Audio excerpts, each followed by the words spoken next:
Start பண்ணிடலாமா? பண்ற 6:30 ஆயிடுத்து. அடியேன் சுவாமி ஸ்டார்ட் பண்ணிடலாம் சுவாமி. ஸ்டார்ட் பண்ணிடலாமா சுவாமி? ம். அடி ஸ்ரீமதே ராமானுஜாய.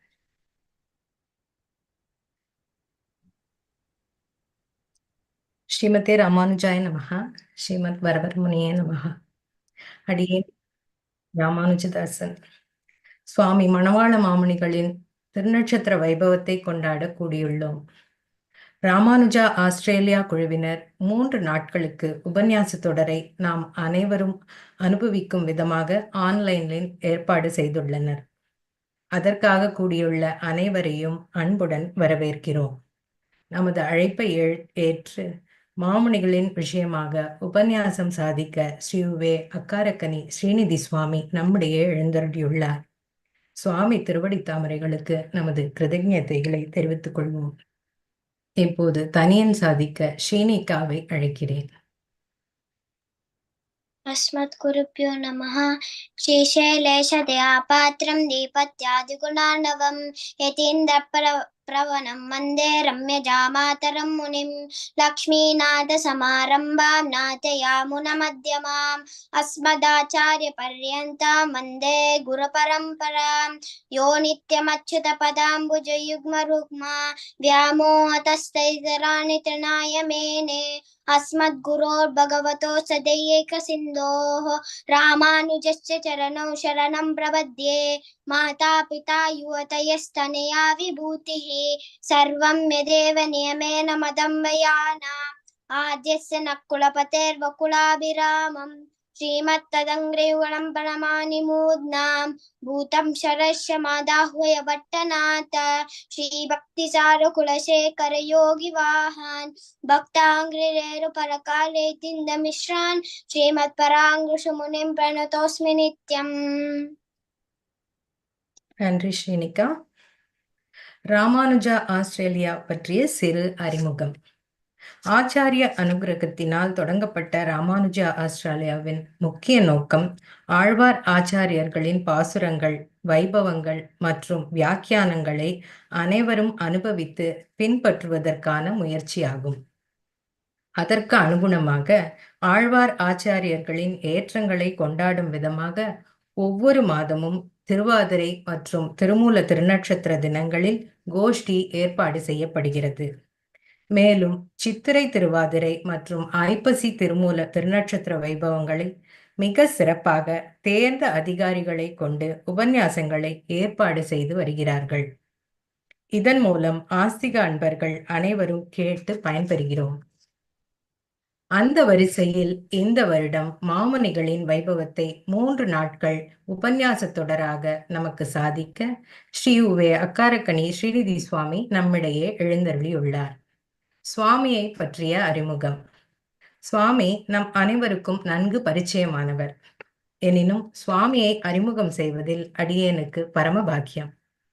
சுவாமி ஸ்ரீ பிரதிபாதி பயங்கரம் அன்னங்கராச்சார் சுவாமியின் திருப்பேரனார். இந்த ஒரு விஷயமே சுவாமியின் அறிமுகத்திற்கு போதுமானது. வாழ்நாள் முழுவதும் ஸ்ரீ வைஷ்ணவ சம்பிரதாயமே பெரிய சுவாமிக்கு கடமைப்பட்டுள்ளது. மாமுனிகள் எப்படி தனது தள்ளாத வயதிலும் கிரந்தங்களை விடாமல் எழுதினாரோ அதே குறிக்கோளுடன் நம் பெரிய சுவாமியும் விடாமல் பல பல உபன்யாசங்கள், காலட்சேபங்கள் சாதித்ததுடன் கணக்கற்ற கிரந்தங்களை, வியாக்கியானங்களை, கட்டுரைகளை பின்புள்ளோருக்கு விட்டு சென்றுள்ளார். அத்துடன் பரம காருணிகரான பெரிய சுவாமி நம் போன்றவர்களுக்கு கிரந்தங்களையும் வியாக்கியானங்களையும் புரிந்து கொள்ளும் சக்தி இல்லாததால் பெண்புள்ளோர் பயனடைய பல மாணிக்கங்களை நமக்காக அளித்துள்ளார்.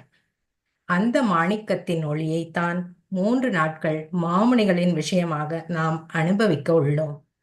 3 நாட்களும் அனைவரும் தவறாமல் கலந்து கொள்ள வேண்டும் என்று பிரார்த்தித்துக் கொள்கிறோம். மேலும் சுவாமியின் அறிமுகம் நாளையும் நாளை மறுநாளும் தொடரும். இன்றைய தலைப்பு பூர்வ தினச்சரியா.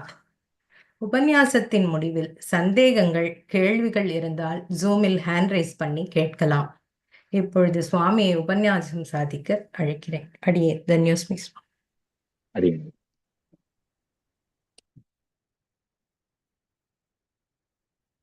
வரதம் ஜிரதாத்ரீஷம் ஸ்ரீநிதிம் கருணாநிதிம் சரண்யம் சரணம் யாமி பிரணதார்த்திஹரம் ஹரிம் ஆகாரத்ரய சம்பன்னாம் அரவிந்த நிவாசினீம் அசேஷ ஜெகதீஷித்ரீம் வந்தே வரதவல்லபாம். வாழி யதிராசன் வாழி யதிராசன் வாழி யதிராசன் என வாழ்த்துவார். வாழியென வாழ்த்துவார் வாழியென வாழ்த்துவார் தாளிணையில் தாழ்த்துவார் விண்ணோர் தலை. அகிலாத்ம குணாவாசம் அஜ்ஞான திமிராபகம் ஆஸ்ரிதானாம் சுசரணம் வந்தே அனந்தாரிய தேசிகம். ஸ்ரீமதே ரம்யஜாமாத்ரு முனீந்திராய மகாத்மனே ஸ்ரீரங்கவாசினே பூயாத் நித்யஸ்ரீஹி நித்யமங்களம். அமுதனார் அமுதம் கமழ் திருவாயும் அலகிலம் சோதி சேர்வடிவும் அமுதமென்னகையும் புகருடன் திகழும் துய்யதாம் முப்புரி நூலும் அமைவுடை குருவாய் அடியவர் கொளியாய் விளங்கும் அன்னங்காரியர்த்தம் அமுதமென் மொழியும் குமுதமென் மலரே நயனமும் நெஞ்சகலாவே.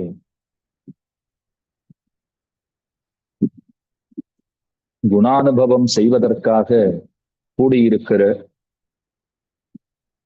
ஆஸ்திக அன்பர்கள் அனைவர்களுடைய திருவடியினை தாமரைகளிலும்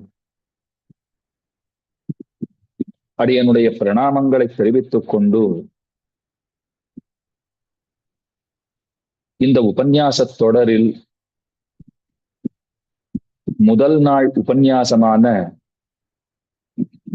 பூர்வ தினச்சரியை என்பதனை பற்றி சில வார்த்தைகள் விண்ணப்பிக்க தொடங்குகிறேன். நம்முடைய ஸ்ரீ வைஷ்ணவ சம்பிரதாயம் அனாதி வைதிக சித்தாந்தம் என்று கொண்டாடப்படுகிறது.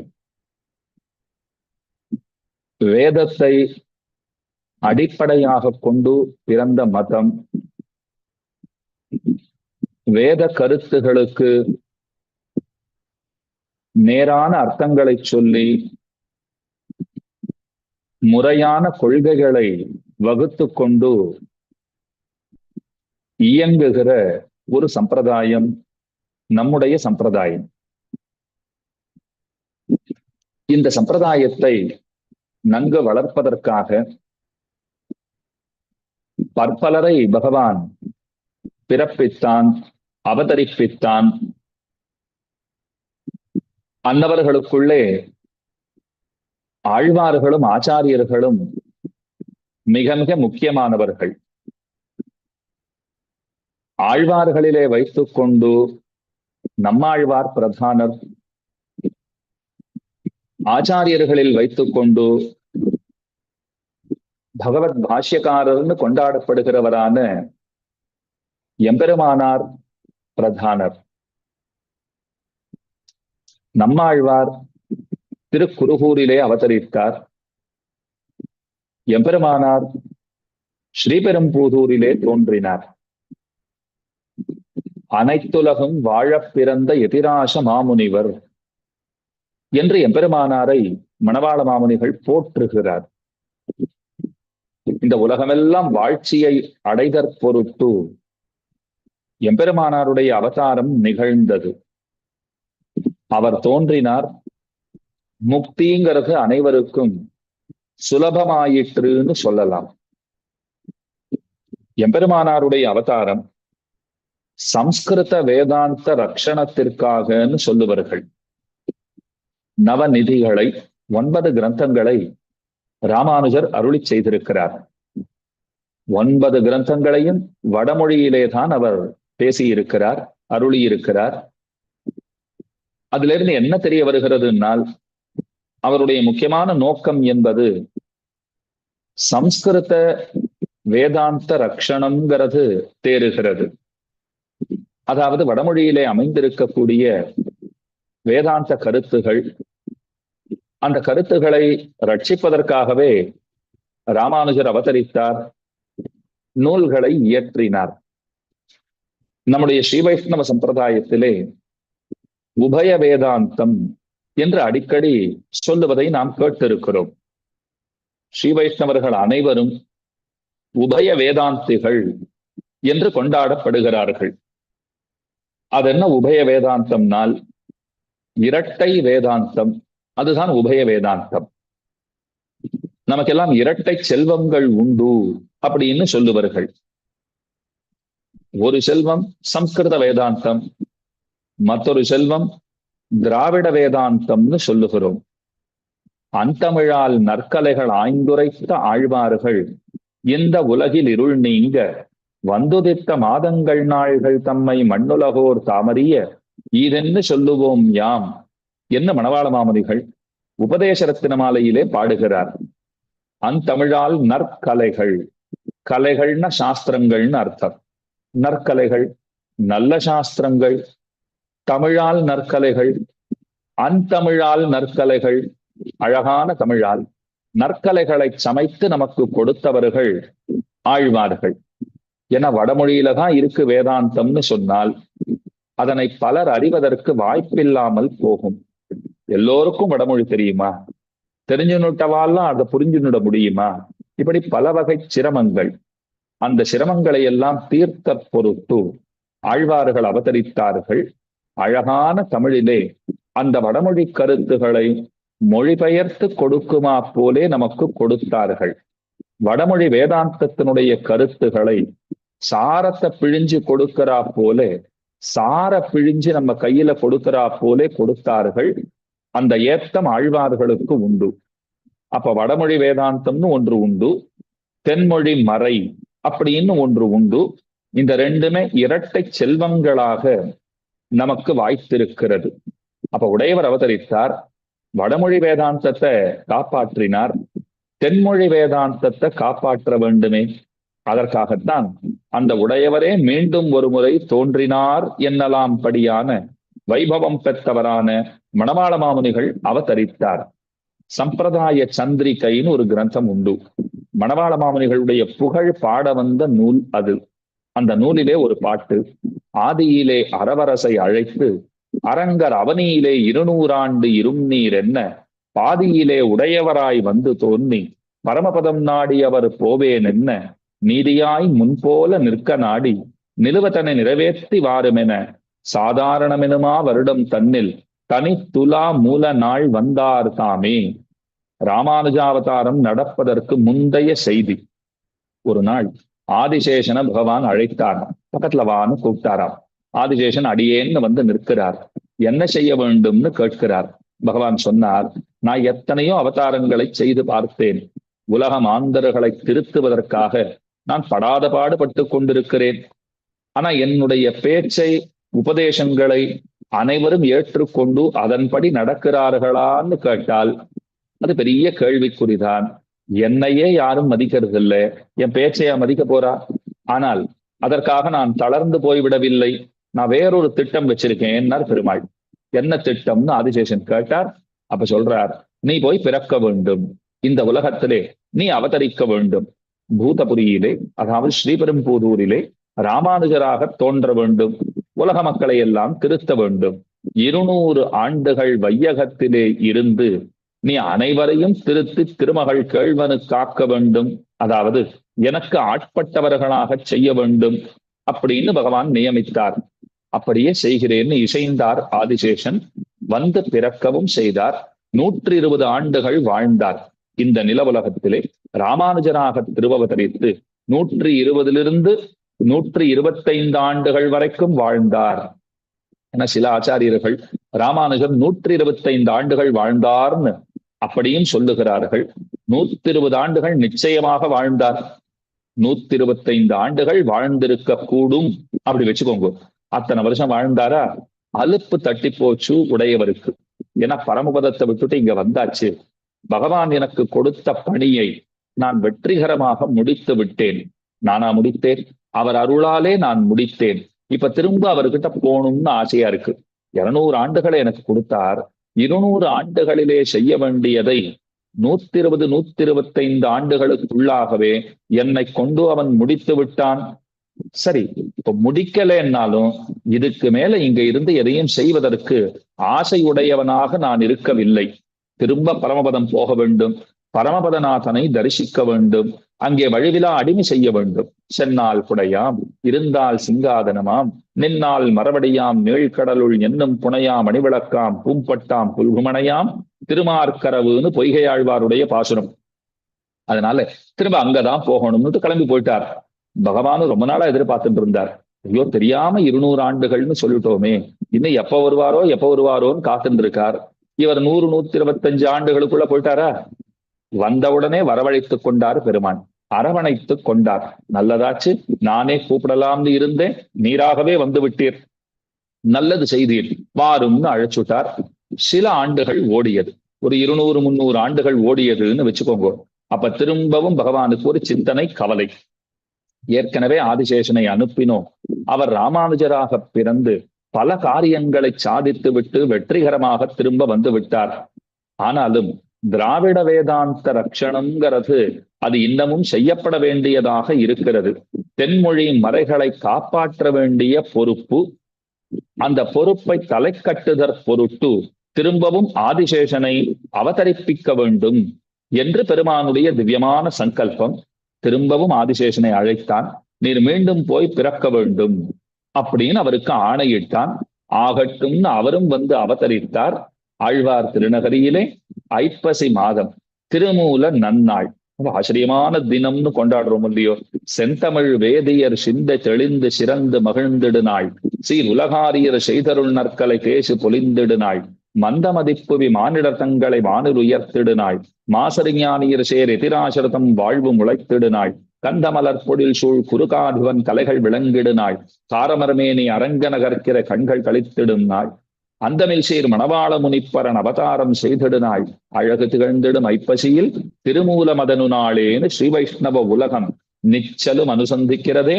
அந்த உயர்ந்த நாளிலே மணவாள மாமுனிகள் அவதரித்தார்.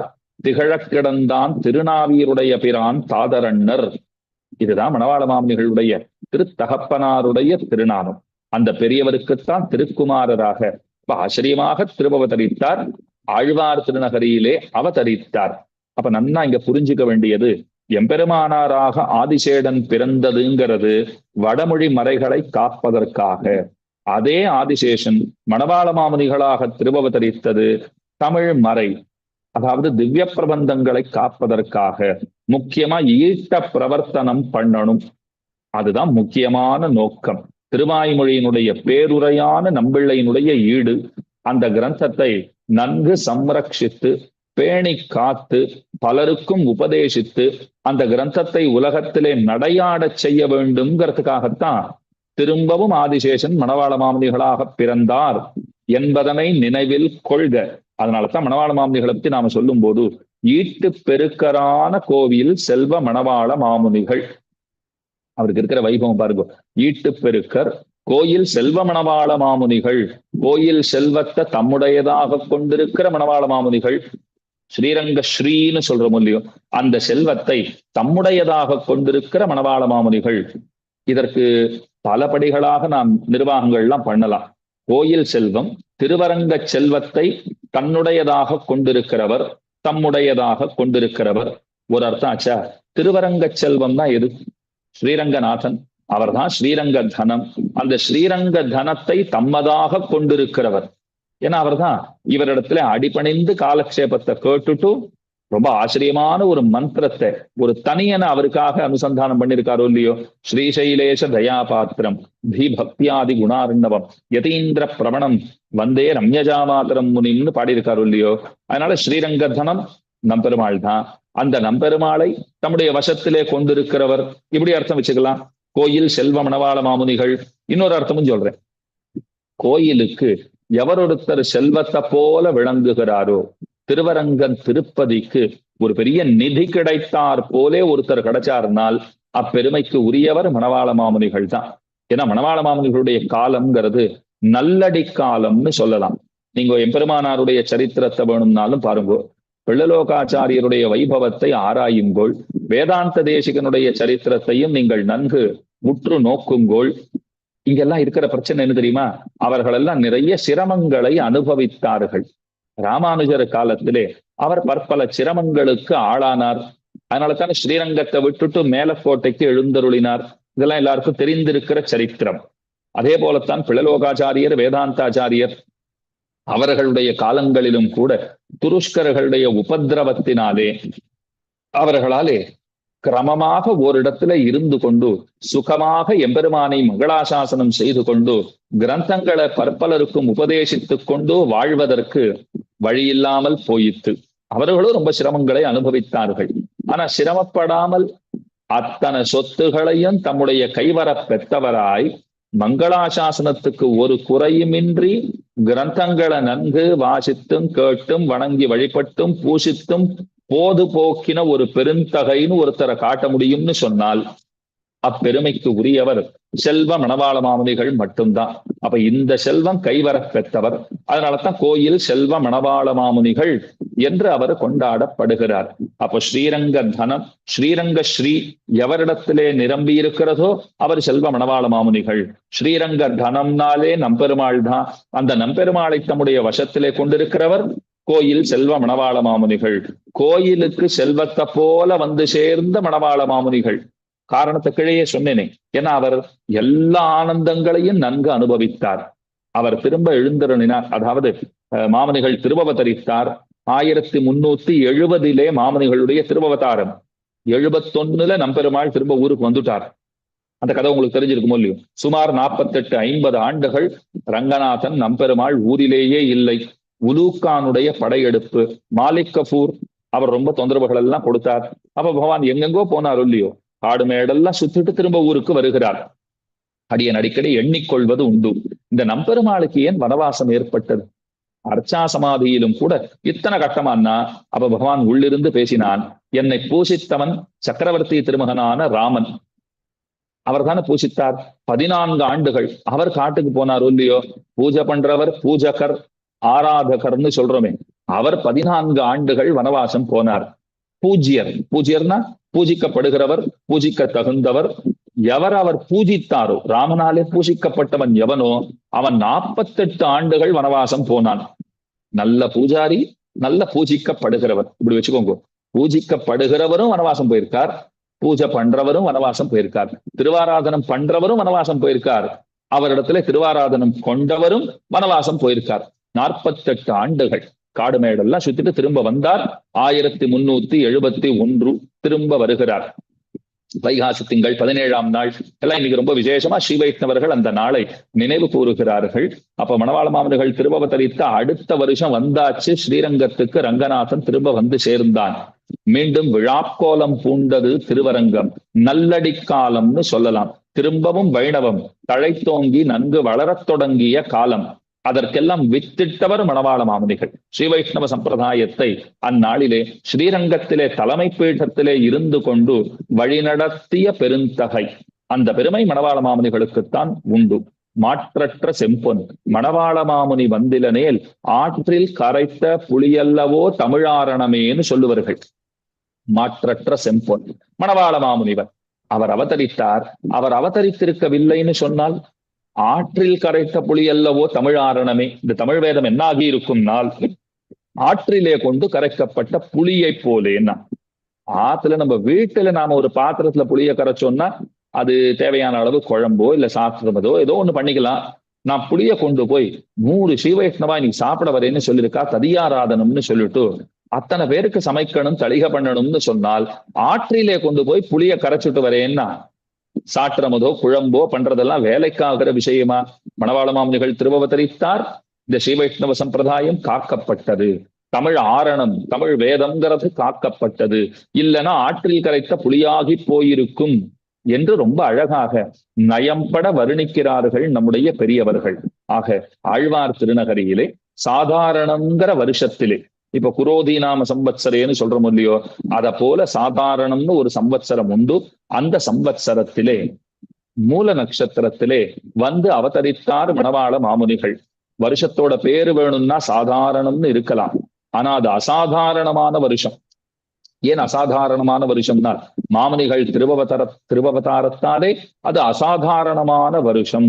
யதவதரண மூலம் முக்தி மூலம் பிரஜானாம் ஷடரிப்பு முனி திருஷ்டாம்னாய சாம்ராஜ்ய மூலம் கலிகலுஷ சமூலோன்மூலனே மூலமிந்தே சபவத்து வரயோகி ந சமஸ்தார்த்த மூலம். பிரதிவாதி பயங்கரம் அண்ணன் வரவரமுனி சதகத்திலே ரொம்ப ஆச்சரியமாக கொண்டாடுகிறார். நம்முடைய நன்மைக்கெல்லாம் எது மூலமோ அது மணவாள மாமுனிகள் திருவவதரித்த அந்த மூலம் அப்படின்னு கொண்டாடுகிறார். நம்முடைய அத்தனை நன்மைகளுக்கும் எது மூலம்? மாமுனிகளுடைய திருமூலம்தான் மூலம் என்று அறுதி இடுகிறார். அந்த நன்னாளிலே வந்து அவதரித்தார். ஆழ்வார் திருநகரியிலே திருமலையாழ்வார்ந்து பெயர் எடுத்தவராய் திருவாய்மொழி பிள்ளைன்னு விசேஷமாக நம்மவர்களாலே கொண்டாடப்படுமவரான நம ஸ்ரீசைல நாதாய குந்தி நகர ஜென்மனே பிரசாத லப்த பரமப்பிராப்திய கைங்கரியசாலினேன்னு நாம் நிச்சலும் ஓதுகின்றோமே, அந்த திருவாய்மொழி பிள்ளையினுடைய மாணாக்கராக சீடனாக இருந்து கொண்டு சகலார்த்தங்களையும் அவரிடத்திலே கிரகித்தார். கல்வி கேள்விகளிலே சிறந்தவராக விளங்கினார். பின்னாளிலே சந்நியாசாசிரமம் ஸ்வீகரித்தார். சந்நியாசாசிரமம் ஸ்வீகரித்து திருவரங்க மாநகர் வந்து சேர்ந்தார். திருவரங்கத்திலே பலரும் அவரை ஆசிரயித்தார்கள். மணவாள மாமுனிகளுடைய பெருமையை புரிந்து கொண்டவர்கள், அவரை அறிந்தவர்கள் அவரை நன்கு ஆசிரயித்து அவராலே நன்மைகள் அடைந்திட பெற்றார்கள். அந்த காலகட்டத்திலேதான் எறும்பிங்கிற அக்ரஹாரத்திலிருந்து ஒரு பெரியவர் திருவரங்கம் நோக்கி புறப்பட்டார். எறும்பிங்கிறது சோழசிம்மபுரம்னு சொல்றோம் இல்லையோ, ஷோளிங்கர் அப்படின்னு இன்னைக்கு ரொம்ப பிரசித்தமா எல்லாரும் சொல்லுகிறார்கள். அந்த ஊருக்கு கட்டிகாத்ரின்னு பேரு. மிக்கானை மறையாய் விரிந்த விளக்கை என்னுள் புக்கானை புகழ்சேர் பொலிகின்ற பொன்மலையை தக்கானை கடிகை தடங்குன்னின் மிசையிருந்த அக்காரக்கனியை அடைந்துய்ந்து போனேனே. ரொம்ப ஆச்சரியமான பாசுரம். அந்த கடிகை தடங்குன்னின் மிசையிருந்த அக்காரக்கனி இப்பதான் முந்தா நாள் தான் போய் சேவிச்சுட்டு வந்தேன். யாரோ ஒரு அன்பர் தெரிந்தவர் ஒரு சுவாமி கூப்பிட்டார், போறேன் கூட வர முடியுமான்னு கூப்பிட்டார். ரோப்கார் எல்லாம் போட்டுட்டார். 1300 படிகள் சிரமப்பட்டு ஏற வேண்டிய சிரமம் கூட கிடையாது. அப்படியே ஏறி உட்கார்ந்தோம்னா 2 நிமிஷத்துல கொண்டு போய் விட்டுடுறா. 15 நிமிஷத்துல பெருமாள் சேவை கிடைச்சுடுறது. நன்னா 15 நிமிஷம் சேவிச்சுட்டு திரும்ப 2 நிமிஷத்துல கீழே இறங்கி வந்துள்ளான்னு அழைச்சின்னு போனார். ஆச்சரியமான சேவை கிடைக்க பெற்றேன். அந்த பெருமான் கடிகை தடங்குன்னின் மிசையிருந்த அக்காரக்கனின்னு கொண்டாடப்படுறான் இல்லையோ, நரசிம்ம சுவாமி லக்ஷ்மீ நிருசிம்ம மமதேகி கராவலம்பம் என்று அவனிடத்திலே பக்தர்கள் அனவரதமும் பிரார்த்திக்கிறார்கள். அந்த க்ஷேத்திரத்துக்கு பக்கத்துல இருக்கிற ஒரு அக்ரஹாரம், அந்த அக்ரஹாரத்துக்கு எறும்பின்னு பேரு. அந்த எறும்பிங்கிற அந்த அக்ரஹாரத்திலே தேவராஜ குரு என்பவர் வாழ்ந்து வந்தார். மிகச்சிறந்த பண்டிதர், மெத்த படித்தவர், உயர் குலத்திலே தோன்றியவர். எந்த குறையும் அவருக்கு சொல்ல ஒண்ணாது, சொல்ல போகாது, நிறைவாளர்னு கொண்டாட தகுந்தவர். அந்த சுவாமி திருவரங்கத்துக்கு திருவரங்கநாதனை தரிசிப்பதற்காக வணங்குவதற்காக எழுந்தருளினார். ஸ்ரீரங்கத்துக்கு போனார். கோயிலண்ணன் சுவாமியினுடைய திருமாளிகையிலே தங்கினார். ஏன்னா அவருக்கு அவர் பந்து. எங்கேயுமே ஒரு இடத்துக்கு நாம போறோம்னு சொன்னால் நம்முடைய உறவினர்களுடைய இல்லங்களிலே திருமாளிகைகளிலே தங்குவதுங்கிறது தானே வழக்கம். அதனால எறும்பிங்கிற அக்ரஹாரத்திலிருந்து புறப்பட்டவரான தேவராஜ குரு அவர் என்ன செய்தார், நேர கோயிலண்ணன் சுவாமியினுடைய திருமாளிகைக்கு போனார். அங்கதான் போய் தங்கினார். பெருமாளை தான் நன்னா சேவிச்சார். மணவாள மாமுனிகளுடைய வைபவத்தை கேட்க பெற்றார். பலரும் வருகிறவர்கள் அத்தனை பேரும் மாமுனிகளுடைய வைபவத்தை எறும்பியப்பாவுக்கு சொன்னார்கள், தேவராஜ குருவுக்கு சொன்னார்கள். கேட்டுகிறார், இத்தனை வைபவமா அப்படின்னு கேட்டுகிறார். மாமுனிகளுடைய காலக்ஷேப கோஷ்டியிலும் அவர் அன்வயித்தார். அந்த காலக்ஷேபம் அவர் சாதிக்கிற அந்த அழகு இருக்கிறதே, அது வாசாம கோச்சரம், நம்முடைய வாக்கிற்கும் மனத்திற்கும் எட்டாத வைபவம். அதெல்லாம் நன்கு அனுபவித்தார் தேவராஜ குரு. அதெல்லாம் நல்லா கவனிச்சிருக்கார்.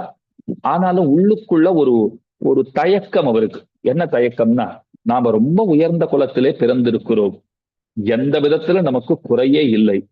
இவர் யாரோ ஒரு சன்னியாசி, என்ன இருந்தாலும் மணவாள மாமுனிகள் யாரோ ஒரு சன்னியாசி, இது அடியேன்னு சொல்லல, அப்ப முதல்ல எறும்பியப்பா அப்படி கருதி இருக்கிறார். யாரோ ஒரு சன்னியாசி, அவரிடத்துல போய் நாம விழுந்து வணங்கி தீர்த்தம் எல்லாம் அவரிடத்துல பெற்றுக்கொள்ள வேண்டுமா, அவர் ஸ்ரீபாத தீர்த்தத்தை எல்லாம் நாம ஸ்வீகரிப்பதா அப்படின்னு நினைச்சுட்டார். அதனால ரொம்ப பட்டும் படாம போனோமா தள்ளியே இருந்துட்டார். விழுந்து வணங்கினதா கூட தெரியல, தீர்த்த பிரசாதங்களை எல்லாம் பெற்றுக்கல, திரும்ப ஊருக்கு வந்துட்டார். அவர் என்ன நினைச்சுட்டு இருந்தார், பெருமாளை சேவிக்க போனேன், போன இடத்துல மணவாள மாமுனிகளுடைய பெருமைகளை சில பேர் சொன்னார். காலக்ஷேபம் எல்லாம் அன்பயித்தேன், தள்ளி அமர்ந்திருந்தேன், ரொம்ப கிட்ட போய் நான் பட்டுக்கல. எனக்கு நோக்கம் என்ன? பெருமாள் சேவை நோக்கம்னு தானே ஸ்ரீரங்கத்துக்கு வந்தேன். அது நல்லபடியா ஆயிடுச்சு. இப்ப அவர்கிட்ட நான் தீர்த்தம் வாங்கிண்டா என்ன, வாங்கிக்கலன்னா என்ன, தீர்த்த பிரசாதங்களை பெற்றுக்கொண்டால் என்ன, பெறாமற் போனால் என்ன அப்படின்னு சிந்தித்து கொண்டு நினைத்து கொண்டு திரும்பவும் ஊருக்கு வந்து சேர்ந்து விட்டார். ஊருக்கு வந்தாச்சா? வந்தார். ஒரு நாள் பொழுது விடிந்தது. நேற்று ராத்திரி தான் வந்திருக்காருன்னு வச்சுக்கோங்க. அடுத்த நாள் பொழுது விடிந்தது. அனுஷ்டானத்தை எல்லாம் முடிச்சுட்டு வரார். திருவாராதனம் பண்ணணும்னுட்டு திருமாளிகையிலே இருக்கக்கூடிய ஆராத்திய தேவதையான சக்கரவர்த்தி திருமகன் எறும்பியப்பாவினுடைய திருவாராதன பெருமாள் ராமன், அந்த ராமனுடைய சந்நிதி கோயிலாழ்வார்னு சொல்றோம் இல்லையோ, அந்த கோயிலாழ்வாருடைய கதவுகளை திறப்பதற்கு மெனக்கெடுகிறார். நாம சாதாரணமா 3 தடவை கை தட்டுகிறோம், 3 விசை கை தட்டுகிறோம், சில பாசுரங்களை சொல்றோம், சில ஸ்லோகங்களை அனுசந்திக்கிறோம். கௌசல்யா சுப்ரஜாராம பூர்வா சந்தியா பிரவர்த்ததே உத்திஷ்ட நரசார்தூல கர்த்தவியம் தெய்வமான்மிகம் அப்படின்னு சொல்லுகிறோம். அதுக்கு மேல சஹஸ்ரோல்காய ஸ்வாஹா வீரியாய அஸ்திராய பட்டு அப்படின்னு சொல்லி 3 விசை கையை தட்டி அந்த கதவை திறக்கிறது அப்படின்னு திறக்கிறோம். நம்மால முடிஞ்ச திருவாராதனத்தை பகவானுக்கு சமர்ப்பிக்கிறோம். இது நாம பண்ணிட்டு இருக்கோம் இல்லையோ. அவர் கையெல்லாம் தட்டுட்டார். பாசுரங்கள் எல்லாம் எதெல்லாம் அனுசந்தானம் பண்ணணுமோ அதெல்லாம் அனுசந்தானம் பண்ணினார். கதவை திறக்க முற்பட்டார். திறக்கவே முடியல. என்ன பிரயத்னப்பட்டாலும் அன்றைய தினம் அவராலே திருவாராதனம் பண்ணவே முடியவில்லை. தடங்களுக்கு மேல தடங்கள். முக்கியமான தடை, கதவை திறந்தாத்தானே திருவாராதனம் பண்றதுக்கு பகவான் திறக்கவே விடவில்லை. என்ன ஆயிற்று அப்படின்னு ரொம்பவும் அவருக்கு கிளேசம் உண்டாயிற்று. மனத்திலே துக்கம் உண்டாயிற்று. ஒன்றும் அமுது செய்யாமல் அப்படியே கண்ணுறங்கினார். ஸ்வப்னத்துல பகவான் வந்தார். இன்னைக்கு திருவாராதனம் பண்ண முடியலேன்னு வருத்தப்படாத, நாளைக்கும் உம்மாலே பண்ண முடியாது தெரிஞ்சுக்கோன்னார். ஏன்னு கேட்டார் அவர். திருவரங்கம் வரைக்கும் போனீரே, மணவாள மாமுனிகளுடைய தீர்த்த பிரசாதங்களை எல்லாம் பெறாமல் வந்து விட்டீரே, அவரை கண்டு வைத்தும் கூட, அவரை தரிசித்திருந்தும் கூட அவருடைய அனுகிரகத்திற்கு பாத்திரபூதராகாமல் வந்து விட்டீரே, உம்முடைய கரங்களாலே திருவாராதனம் பெற்றுக்கொள்ள எனக்கு சம்மதி இல்லை, எனக்கு அதுல இஷ்டம் இல்லை. அதனாலதான் திருவாராதனம் நீர் பண்ண முற்பட்ட போது அடியேன் அதனை நான் அதனை ஏற்றுக்கொள்ளாமல் இருந்தேன் அப்படின்னு சொல்லிட்டார் பெருமாள். அப்படி என்ன பண்ணணும்னு கேட்டார் இவர். தேவராஜகுரு கேட்கிறார். நீர் நேர போக வேண்டும், திருவரங்கத்திற்கு திரும்பவும் செல்ல வேண்டும். அங்கே போய் மணவாள மாமுனிகளை தரிசித்து அவரிடத்துல திருவிலச்சனை பெற்று, திருவிலச்சினைனா பஞ்சசம்ஸ்காரம்னு சொல்றோம் இல்லையோ, சங்க சக்கரங்களை அவரிடத்துல அந்த லாஞ்சனம் அதை பெற்று கொண்டு நீர் அவருடைய சீடராக இருந்து நம்மை வழிபட வேண்டியது. அப்பதான் உம்ம கரங்களாலே திருவாராதனத்தை நான் ஏற்றுக்கொள்ளவே செய்வேன் என்று பகவான் சொல்லிவிட்டான். உடனே புறப்பட்டார். அடுத்த நாளே புறப்பட்டார். திருவரங்க மார்க்கம் நேர ஸ்ரீரங்கத்தை நோக்கி போயின்றிருக்கார். சிந்தித்து பார்க்கிறார். கனவுல பகவான் என்னென்ன வார்த்தை சொன்னார் தெரியுமா? பக்கத்துல இருக்கிற லக்ஷ்மணனை காட்டினார். இவர்தான் மாமுனிகளாக வந்து திருபவதரித்திருக்கிறார். அவரை அனாதரிச்சுட்டு என்கிட்ட வந்தா நான் ஒருபோதும் சேர்த்து கொள்ள மாட்டேன். சக்கரவர்த்தி திருமகன், அவரிடத்துல இருக்கிற உயர்ந்த பண்பு என்ன? விபீஷணன் பாருங்க, ராமனிடத்துல வந்தவன் ராமன் தான் கத்தின்னு வந்திருக்கானோ இல்லையோ, அவனை பத்தி ரொம்ப அழகா சொல்லுவார். தம்பி சொல் கேளாத இடம் விட்டு தம்பி சொல் கேட்கும் இடம் வந்தான்னு சொல்லுவார். தம்பி சொல் கேளாத இடம் லங்கை. ராவணனுக்கு எத்தனையோ உபதேசங்களை எல்லாம் விபீஷணன் பண்ணி பார்த்தான். ராவணன் கேட்கவே இல்லை. விபீஷணன் யோசித்து பார்த்தான். இந்த தம்பி சொல்றதெல்லாம் இங்க யாரும் கேட்கிறவா இல்லை. அப்ப தம்பி சொன்னா கட்டாமல் கேட்கிற ஒரு இடம் இருக்கிறது. தம்பி உருப்படியான ஒரு யோசனை சொல்கிறார்னு சொன்னால் அதை நிச்சயமாக கேட்டு அதன்படி செய்கிற ஒரு அண்ணன் உண்டு. தம்பி சொல் கேட்டு நடக்கிற இடம் ஒன்று உண்டு. அதுதான் ராமன் இருக்கிற இடம். ராமனிடத்திலே போக வேண்டும்னு தீர்மானித்து கொண்டு விபீஷணன் வந்து சேர்ந்தான்னு சொல்லுவார்கள். அவ லக்ஷ்மணன்னா ராமனுக்கு அத்தனை பிராண நொல்லியும். ராமனுடைய வலது கரம் போல இருக்கிறவர் லக்ஷ்மணன்னு தானே கொண்டாடுகிறோம். லக்ஷ்மணோ லக்ஷ்மி சம்பந்தா. லக்ஷ்மணன்கிறவன் கைங்கரிய செல்வமே வடிவெடுத்தவன்னு சொல்ல வேண்டும். அவன் பெற்றது அனைத்தும் கைங்கரியம் கைங்கரியம் கைங்கரியம். ராம கைங்கரியத்தை தவிர லக்ஷ்மணனுக்கு வேறு எதுவுமே தெரியாதே. அந்த லக்ஷ்மணன் தான் மணவாள மாமுனிகளாக திருபவதரித்திருக்கிறார் அப்படின்னு சொன்னால், இப்ப மாமுனிகளை அனாதரித்து பகவானிடத்திலே போவதுங்கிறது கூடுமோ? ஆகுமோ? முடியாது. அதனால திரும்ப அவரிடத்துல தான் போகணும் என்று தீர்மானித்து கொண்டு இவை அனைத்தையும் சிந்தனை செய்து கொண்டே விரைவாக திருவரங்கத்திற்கு எழுந்தருளினார். இப்ப நேரா மணவாள மாமுனிகளை சேவிக்கணும் தான் போயிருக்கார். போன ட்ரிப்புக்கும் இந்த ட்ரிப்புக்கும் இருக்கிற வேறுபாட்டை நீங்கள் நன்றாக தெரிந்து கொள்ள வேண்டும்.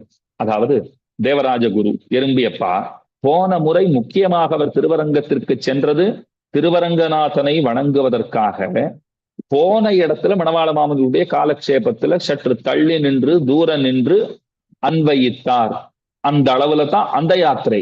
ஆனா இந்த யாத்திரை பாருங்க, இப்ப யாத்திரை போற இடம் ஒன்றுதான். அப்பவும் திருவரங்கம் தான், இப்பவும் திருவரங்கம் தான். ஆனா நோக்கம் உத்தேசியம்ங்கிறது எப்படி மாறி போயிருக்குன்னு பாருங்க. அப்ப திருவரங்கநாதனுடைய தரிசனத்தை உத்தேசித்து போனார். இப்ப மணவாள மாமுனிகளுடைய தரிசனத்தை உத்தேசிச்சு போயிட்டு இருக்கார். நேரே அங்கே போய் சேர்ந்தார். மணவாள மாமுனிகளுடைய மഠத்திற்கும் வந்து விட்டார். அனுஷ்டானங்களை முடித்து கொண்டு அதே அண்ணன் சுவாமி திருமாளிகை அங்கேதான் போயிருந்திருப்பார். அனுஷ்டானங்கள் எல்லாம் முடிச்சுண்டு நேர திரும்பவும் வந்துட்டார். மணவாள மாமுனிகளை தரிசிக்க வேண்டும்ங்கிற அந்த பேரவா உந்தி தள்ளிட நேராக மಠத்திற்கு வந்து விட்டார். எறும்பியப்பாவை பத்தி சொல்லணும்னு சொன்னால் மிகச்சிறந்த வித்வான், கீழே சொன்னேன், சிறந்த கவி. மணவாள மாமுனிகளிடத்திலே பக்தியே வடிவெடுத்தவர்னு இவரை சொல்லலாம். ரொம்ப ஆக்ரஹி அப்படின்னு சொல்லலாம். சிறந்த பக்தி. ஆக்ரஹின்னா மாமுனிகளிடத்துல பக்தி, வேற எதுவுமே அவருக்கு தெரியாது. எல்லாமே மாமுனிகள் தான். தாரக போஷக போக்கியம் அனைத்தும் நமக்கு மணவாள மாமுனிகளே என்று இருந்தவர். அந்த பெருந்தகைக்கு அதுதான் பெருமை. எல்லாமே மாமுனிகள் என்று வாழ்ந்தவர். உண்ணும் சோறு பருகு நீர் தின்னும் வெத்திலையும் எல்லாம் மாமுனிவன் என்று வாழ்ந்தவர் தேவராஜ குரு. அவரே ஒரு இடத்துல சொல்லிக்கிறார், இப்ப பகவான ஒருத்தர் பாடணும்னு சொன்னால் யார் பாடினா சிறப்பா இருக்கும் யோசிச்சு பாருங்க.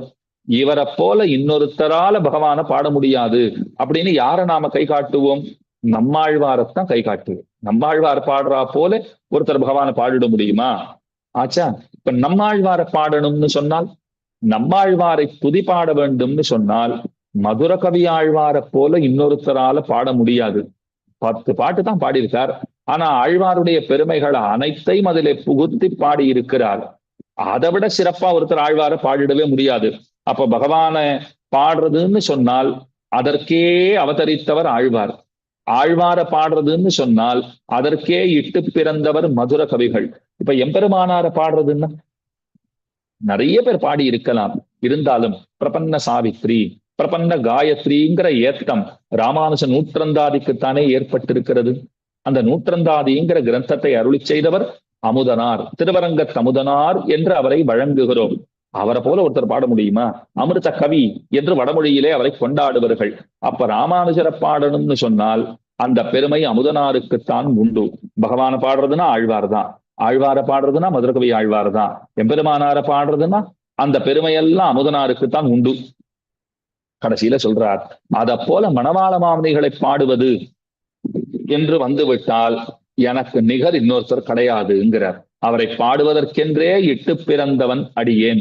நாம் பாடுறா போல அத்தனை வசத்தியா அவரை ஒருத்தராலையும் பாட முடியாது என்று சாத்விக அகங்காரத்தோட, இந்த அகங்காரம் ரொம்ப ரொம்ப முக்கியம்.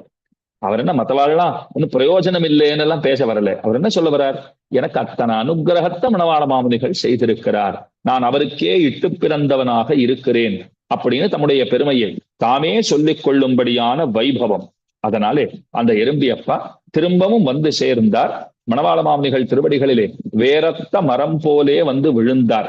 கீழே விழுந்து நன்னா சேவிச்சுட்டு அவரிடத்துல சொல்லுகிறார், அடியனுக்கு விசேஷ கட்டாட்சத்தை தேவரீர் செய்தருள வேண்டும். அடியனிடத்திலே விசேஷமான கட்டாட்சம், தேவரீருடைய கட்டாட்சம் உண்டாக வேண்டும். திருவிலச்சினை பிரசாதித்தருள வேண்டும். சீடனாக ஏற்றுக்கொள்ள வேண்டும். சகலார்த்தங்களையும் அடியனுக்கு போதிக்க வேண்டும் அப்படின்னு பலவாறாக பிரார்த்தித்துக் கொள்ளுகிறார். அப்படியே ஆகட்டும்னு மணவாள மாமுனிகளும் அவரை ஸ்வீகரிக்கிறார். மாமுனிகளை பத்தி வரவரமுனி சதகம்னு பாடியிருக்கார். காவிய நாடக சம்பு கிரந்தங்கள் எல்லாம் அருளி செய்திருக்கிறார். பெரிய கவியா இருந்தாத்தான் இதெல்லாம் செய்யவே முடியும். மணவாள மாமுனிகளை குறித்து பல வகை நூல்களை அருளி செய்திருக்கிற பெருமைக்கு உரியவர் தேவராஜ குருன்னு கொண்டாடப்படுகிறவரான எறும்பியப்பாவுக்குத்தான் உண்டு. அந்த கிரமத்திலே பூர்வ தினச்சரியை உத்தர தினச்சரியைன்னு பாடியிருக்கார். அது என்ன பூர்வ தினச்சரியை உத்தர தினச்சரியை? அதை தெரிஞ்சுக்கணும்னா முதல்ல தினச்சரியானா என்னன்னு தெரிஞ்சுப்போம். தினச்சரியானா தைனிக காரியங்கள்னு, டெய்லி ரொட்டீன்னு சொல்றோமா? இப்படித்தான் சுவாமி காத்தால 4:30 மணிக்கு எழுந்துக்கிறேன். 4:30 மணிக்கு எழுந்தேன்னா ஒரு மணி காலம் யோகாபியாசம் பண்றேன். அதுக்கு மேல ஒரு 1/2 மணி காலம் தியானம் பண்றேன். அதுக்கு மேல ஒரு மணி காலம் நடந்துட்டு வரேன். அப்புறம் தீர்த்தாமாடிட்டு அனுஷ்டானங்கள் எல்லாம் முடிச்சுட்டு சந்தியாவந்தனம் பண்ணிட்டு திருவாராதனம் பண்றேன். சில பேருடைய லைஃப் பார்த்தீர்களானால் ஒரு சிஸ்டமேட்டிக்கா இருக்கும். இப்படித்தான் வாழ்வது என்று அவர்கள் நெறிகளை வகுத்து கொண்டு அதற்கு தகுதியாக வாழ்ந்து வருவார்கள். அப்ப டெய்லி ரொட்டீன்னு சொல்ற முடியும். இப்ப எங்களெல்லாம் கேட்டா டெய்லி ரொட்டீன்னு கேட்டுட்டா நான் என்ன கேட்டா என்ன தெரியுமா சொல்லுவேன்? இன்னைக்கு கார்த்தால 6 மணிக்கு எழுந்தேன், நேத்திக்கு ஒரு 6:20க்கு எழுந்தேன், முந்தா நாள் எழுந்துக்கும் போது 6:50 ஆச்சு. இப்ப நம்ம ரொட்டீன்லாம் இப்படித்தான் இருக்கும். யாரா கேட்டா பெருசா கொண்டாடி சொல்லிக் கொள்ளுகிறா போல இருக்காது, இராது, இல்லை, அவ்வளவுதான், ஒன்றும் செய்ய முடியாது. ஆனா பெரியவர்களுடைய வாழ்க்கை முறையின் எடுத்துக்கொண்டால் அது ஒரே மாதிரி தான் இருக்கும். ஸ்ரீராமாயண பாராயணம் நித்தியம் பண்றான்னு வச்சுக்கோங்க. இந்த மணியிலிருந்து இந்த மணி வரைக்கும் ஸ்ரீராமாயண பாராயணம்னு சொன்னால் அவர்கள் உட்கார்றத பார்த்துட்டு நீங்கள் மணியை கணித்து கொள்ளலாம்.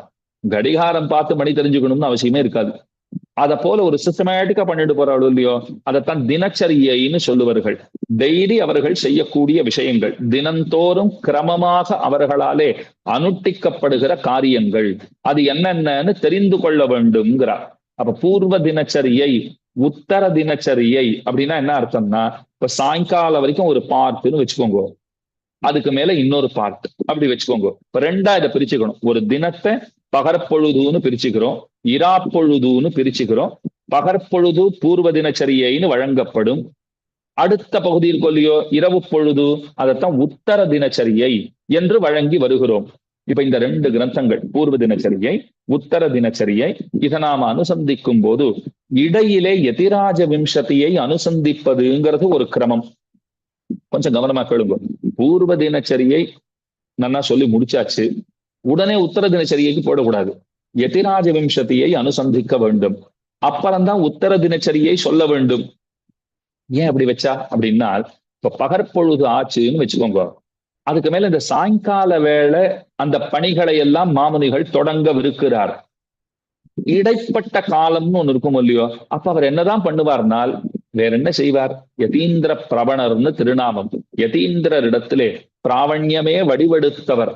எம்பெருமானாரிடத்திலே பக்தியே ஒரு வடிவு கொண்டதோ என்னலாம் படி இருப்பவர் மணவாள மாமுனிகள் அப்படிங்கிறதான அவருக்கு இருக்கிற ஏத்தம். அப்ப எம்பெருமானாரையே தியானம் பண்ணிட்டு இருப்பார். எம்பெருமானாரை குறித்து அவராலே அருளி செய்யப்பட்டதாய் இருக்கிற யதிராஜ விம்சதிங்கிற கிரந்தத்தினுடைய அனுசந்தானம் ஓடிக்கொண்டிருக்கும். அப்ப நாமளும் என்ன பண்ணணும்னால் பூர்வ தினச்சரியை சொல்லிட்டு யதிராஜ விம்சதியை அனுசந்தானம் பண்ணிட்டு அதுக்கு மேலதான் உத்தர தினச்சரியைங்கிற கிரந்தத்திற்கு செல்ல வேண்டும்ங்கிறார். அதுதான் கிரமம்ங்கிறார். அப்ப பூர்வ தினச்சரியை, யதிராஜ விம்சதி, உத்தர தினச்சரியை. இப்ப தினச்சரியைனா என்னன்னு பார்த்தாச்சு. ஏன் பூர்வ தினச்சரியை, ஏன் உத்தர தினச்சரியை, எதனால இடையிலே யதிராஜ விம்சதியை அனுசந்திக்க வேண்டும், இதற்கெல்லாம் நமக்கு விடை கிடைத்து விட்டது. இப்ப இந்த கிரந்தத்தை பத்தி இன்னொன்னு சொல்றேன். இந்த பூர்வ தினச்சரியை இருக்கிறது பங்கி பாவன கிரந்தம். உத்தர தினச்சரியும் சேர்த்துக்கலாம், பங்கி பாவன கிரந்தம்னு சொல்லுவார்கள். அது என்னன்னு சொல்றேன். ததீயாராதனம்னு ஸ்ரீ வைஷ்ணவ சம்பிரதாயத்திலே அதற்கு ரொம்ப ஏத்தம். ஆராதனானாம் சர்வேஷாம் விஷ்ணோராராதனம் பரம், தஸ்மாத்து பரதரம் புரோக்தம் ததீயாராதனம் பரம்னு சொல்லுவார்கள். பூஜைகளுக்குள்ளே சிறந்தது விஷ்ணுவை பூஜிப்பது. அதை காட்டிலும் சிறந்தது எதுனால் ஸ்ரீ வைஷ்ணவர்களை, மெய் அடியவர்களை பூஜிப்பது என்பது. அதற்குத்தான் மிகுந்த ஏத்தம். அடியவர்களை ஆராதிப்பதுன்னு சொன்னால் அடியவர்களுடைய பாதங்களை கழுவி அவர்களுக்கு இருக்கை கொடுத்து அவர்களுக்கு வேண்டியவற்றையெல்லாம் தளிக பண்ணி எம்பெருமானுக்கு அமுது செய்ய பண்ணி அதை அவர்களுக்கு பரிமாறுவது, மேலே அவர்களுக்கு வஸ்திரம் கொடுப்பது, பூரி தட்சிணை கொடுப்பது, இதெல்லாம் சேரும். இதற்குத்தான் ததீயாராதனம்னு பேரு. ததியர்கள் பக்தர்கள், ஆராதனம் பூஷித்தல், அடியவர்களை பூஷித்திடுகை. அதுதானே முக்கியமான பிரயோஜனம். பிறவி எடுத்ததனுடைய பயன் என்னன்னு கேட்டால் அடியவர்களை ஆராதிப்பதுங்கிறது தான். அதற்காகத்தான் நாம பிறந்திருக்கவே செய்கிறோம். ஆனா அதை விட்டுட்டு என்னென்னமோ பண்ணிட்டு இருப்போம். எதை செய்யணுமோ அது நமக்கு செய்யணும்னு கூட தெரியாது. செய்யலைங்கிறது ஒரு குறை, செய்யணுங்கிறது கூட தெரியலையோ. ஒருத்தர் சொன்னார், சுவாமி அறிவில்லைங்கிறது ஒரு பெரிய குறைதான், அறிவில்லைங்கிற அறிவு கூட இல்லையேன்னார். இது எப்படி இருக்கு பாருங்க. அறிவில்லாதது ஒரு குறை, அறிவில்லைங்கிற அறிவும் இல்லாதது பெரும் குறை. அப்ப அடியவர்களை பூசித்திடுகைங்கிறது நமக்கு கண்டிப்பா செய்ய வேண்டிய ஒன்று.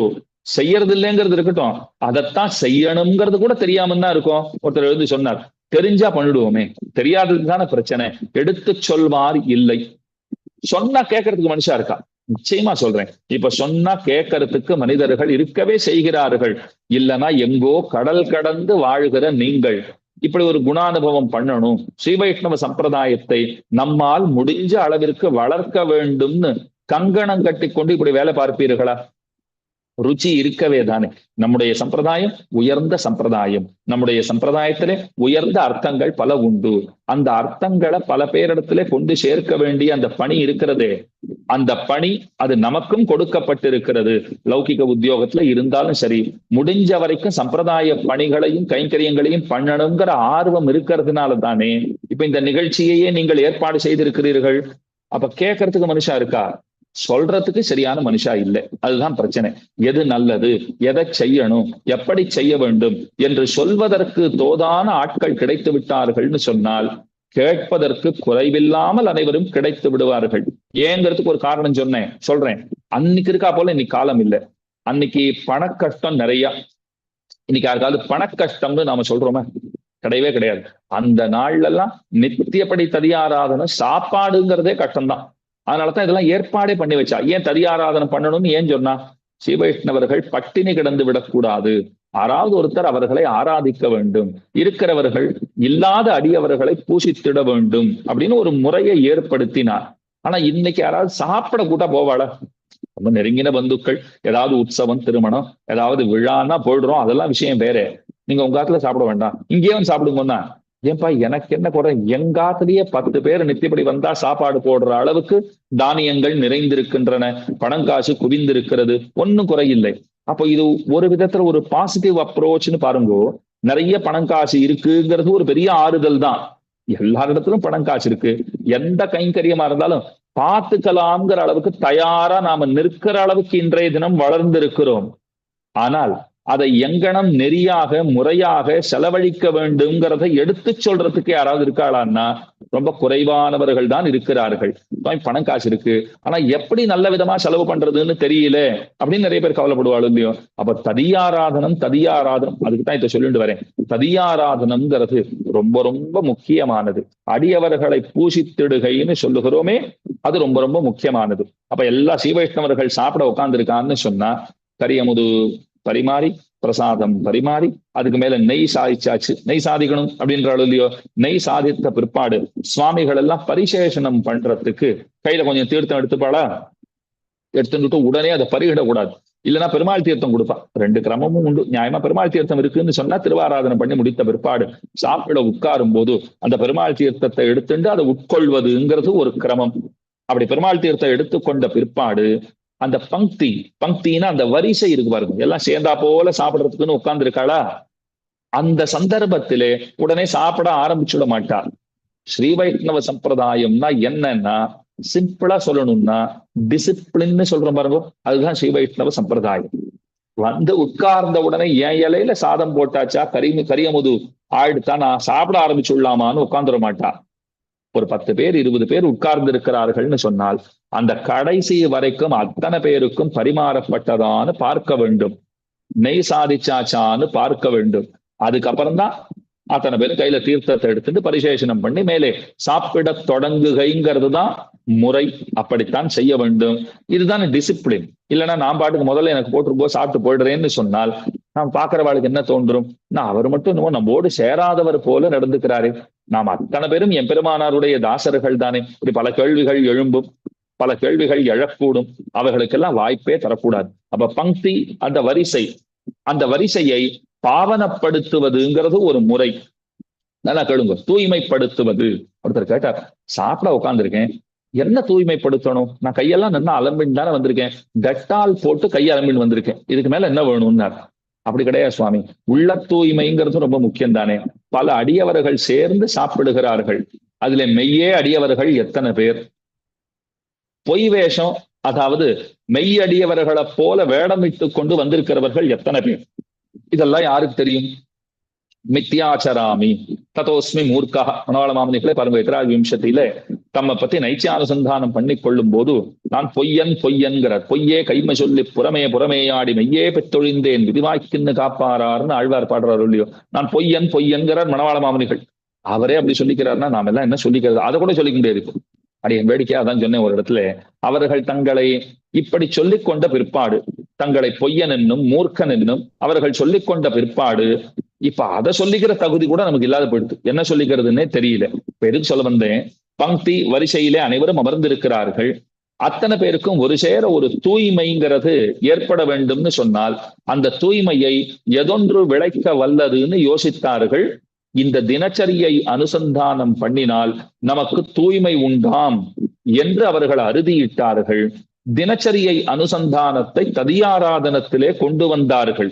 ததியாராதனம் தொடங்கப்படவிருக்கிறதுன்னு சொன்னால் தினச்சரியை அனுசந்தானம்ங்கிறது தொடங்கிவிடும். திரும்பவும் சொல்றேன், தினச்சரியைங்கிறது மாமுனிகளுடைய டெய்லி ரொட்டீன், அதுதான் பேசப்படுகிறது. பகற்பொழுதிலே நடந்ததென்ன, இரவு பொழுதிலே எங்கனம் அவர் போதை போக்குகிறார், தெரித்தெழுதி வாசித்தும் கேட்டும் வணங்கி வழிபட்டும் பூசித்தும் போக்கினேன் போது, சீர்கலந்த சொல் நினைந்து போக்காரேல் சூழ்வினையின் ஆழ்துயரை என் நினைந்து போக்குவர் இப்போது. இப்படின்னு எல்லாம் பாசுரம் எடுத்துக்கோ இல்லையோ. ஏன் ஆர்த்தி பிரபந்தத்துல மணவாள மாமுனிகளே பாடுறார். பண்டு பல வாரியரும், ரொம்ப அழகான பாட்டு, அர்த்தத்தை சொல்றேன். ஆச்சாரியர்கள் எத்தனையோ அர்த்த விசேஷங்களை நம்முடைய நன்மையின் பொருட்டு கொடுத்து சென்றிருக்கிறார்கள். அவற்றை காதலுடன் நாம் படிக்க வேண்டும், காதலுடன் கற்பிக்க வேண்டும். எப்பவும் அதை பத்தின சிந்தனை தான் ஓடின்னு இருக்கணும். எப்பவும் அந்த கிரந்தங்களிலே இருக்கிற விஷயங்களைத்தான் நாம் அசை போட்டு கொண்டே இருக்க வேண்டும். முடிந்தால் அவற்றை மனப்பாடம் செய்து நாம பொழுது போக்கணுங்கிறார். மணவாள மாமுனிகளுக்கு இருக்கிற ஏத்தங்களுக்குள்ளே ஈட்டை முழுவதுமாக மனப்பாடம் செய்தவருங்கிற ஒரு பெரிய ஒரு பெருமை அவருக்கு உண்டு. ஈடு மகா கிரந்தம் 36,000 கிரந்தம். அந்த கிரந்தத்தை எழுத்து விடாமல் அதை கண்டபாடம் செய்தவர்னு ஒருத்தரை காட்ட முடியும்னு சொன்னால் அந்த பெருமை நாவலம் பெரிய தீவினில் மணவாள மாமுனிகளுக்குத்தான் உண்டு என்று பெரியவர்கள் சொல்லி கேட்டிருக்கிறேன். அப்ப மணவாள மாமுனிகளுக்கு அந்த பெருமை இருக்கும் இல்லையோ, அத்தனை ஏத்த அத்தனை வைபவம் இருக்கா. அப்ப பொழுதெல்லாம் அவர் எப்படி போக்குகிறார், நற்போது போக்கு. போது போக்குறதுன்னா பல வழிகள் உண்டுன்னு ஒருத்தர்.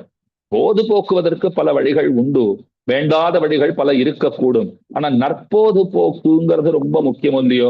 மச்சித்தா மத்கத பிராணாக போதயந்தகா பரஸ்பரம் கதையந்தமாம் நித்தியம் துஷ்யந்திச்ச ரமந்திச்சன்னு கண்ணன் கீதையில சொல்றாரு இல்லையோ. மச்சித்தாக மத்கத பிராணாக. அப்போ எப்படி பொழுது போக்கணும்னா அவரை பத்தி பேசியே பொழுது போக்க வேண்டும். அவரை வெச்சாலும் பரவாயில்ல, அவரை பத்தியே வைங்கோ, அப்படியாவது பொழுதுபோக்குங்கிற அந்த மாதிரி பொழுதை போக்க வேண்டும். நல்ல விதமாக பொழுதை போக்க வேண்டும். அது எங்கனம் அவர் பொழுதை போக்குகிறாருங்கிறதத்தான் இந்த பங்கி பாவன கிரந்தம் தினச்சரியை நமக்கு சொல்லுகிறது. எறும்பியப்பாவனுடைய ரொம்ப ஆச்சரியமான தனியன். சௌமியஜாமாத்ரி யோகீந்திர சரணாம்புஜ ஷட்பதம் தேவராஜ குரும் வந்தே திவ்ய ஞான பிரதம் சுபம். மணவாள மாமுனிகளுடைய திருவடிகளாகிற ஒரு தாமரை மலர். அந்த தாமரை மலரிலே வண்டு போல படிந்திருக்கிறவர், வண்டு போலே தேனுண்டு மகிழ்ந்திருக்கிறவர் அவர்தான் தேவராஜ குரு. அவருக்கு இருக்கிற பெருமை என்னன்னா, அடியவர்களுக்கு திவ்யமான உயர்ந்த அறிவை ஞானத்தை வழங்குகிறவராக இருக்கிறார். நமக்கெல்லாம் நன்மையை செய்பவராக இருக்கிறார். தேவராஜாச்சாரியருங்கிற திருநாமத்தை உடையவரான அந்த எறும்பியப்பாவை நான் தொழுகிறேன். இதுதான் இந்த தனியனுடைய அர்த்தம். மேல கிரந்தத்துக்குள்ள போலாம். முதல் ஸ்லோகம் ரொம்ப அழகான ஸ்லோகம். கிரந்தத்தையே இப்பதான் ஆரம்பிக்கிறோம். சுமார் 50 நிமிடங்களை கடந்து விட்டோம். சுருக்கமா அனுபவிக்கலாம். ஒரு 32 ஸ்லோகங்கள் இருக்கக்கூடிய இந்த பூர்வ தினச்சரியை, அதனுடைய அர்த்த விசேஷங்களை சுருக்கமாக அனுபவித்து மகிழ்வோம்.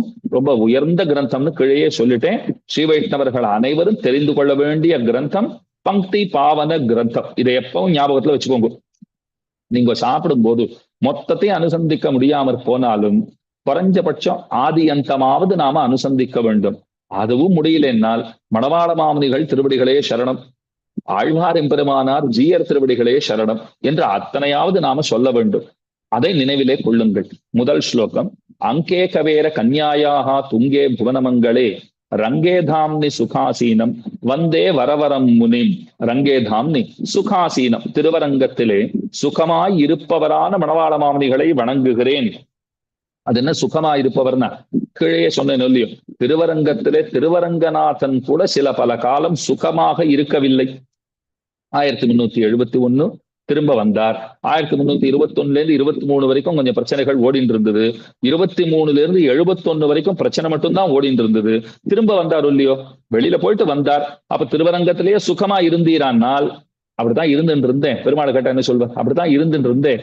ஒரு 48 ஆண்டுகள் திருவரங்க வாசமே இல்லாத பொழுது எங்கெங்கயோ போனேன். மேலக்கோட்டைக்கு போனேன், திருமலைக்கு போனேன், எல்லா இடமும் சுற்றினேன். கடைசியில சிரமப்பட்டு இங்க வந்து சேர்ந்தேன் அவர் சொல்லுவார். அப்போ அவர் கூட அங்க திருவரங்கத்திலே திருவரங்கநாதன் கூட சுகமா இருந்துட்டாரானால் சில அசௌகரியங்கள் அவருக்கு இருந்தன. ஆனா மணவாள மாமுனிகளுக்கு ஒரு அசௌகரியமும் இல்லை. அதனாலதான் சுகாசீனம், ரங்கேதாம்னி சுகாசீனம் வந்தே வரவரம் முனி. இது ஒரு மங்களாச்சரண ரூபமாக அமைந்த ஸ்லோகம். எந்த ஒரு கிரந்தத்தை நம்முடைய ஆச்சாரியர்கள் பாட புகுந்தாலும் முதல்ல மங்களாச்சரண ஸ்லோகம்னு ஒன்றை இயற்றுவர்கள். இந்த கிரந்தம் நல்ல விதமாக பூர்த்தி அடைய வேண்டும், எந்த சிரமமும் இல்லாமல் இது பூர்த்தி அடைய வேண்டும், விக்னம் ஏற்படக்கூடாது. முக்கியமான நோக்கம் அதுதானே. அந்த கிரமத்துல இதை பாடியிருக்கார். ஆரம்பத்திலேயே சொல்றார், திருவரங்க திருப்பதியிலே இனிதாக உரைகின்றவரான மணவாள மாமுனிகளை அடிபணிகின்றேன்.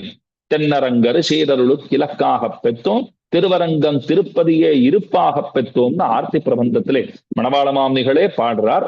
அப்ப சுகாசீனம், சுகமா இருக்கார். திருவாய்மொழிப்பிள்ள வரைக்கும் திருவரங்கத்துல கொஞ்சம் கட்டங்களை எல்லாம் அனுபவித்தார்கள். ஆனா மணவாள மாமுனிகளுடைய காலம் நல்லடி காலம்.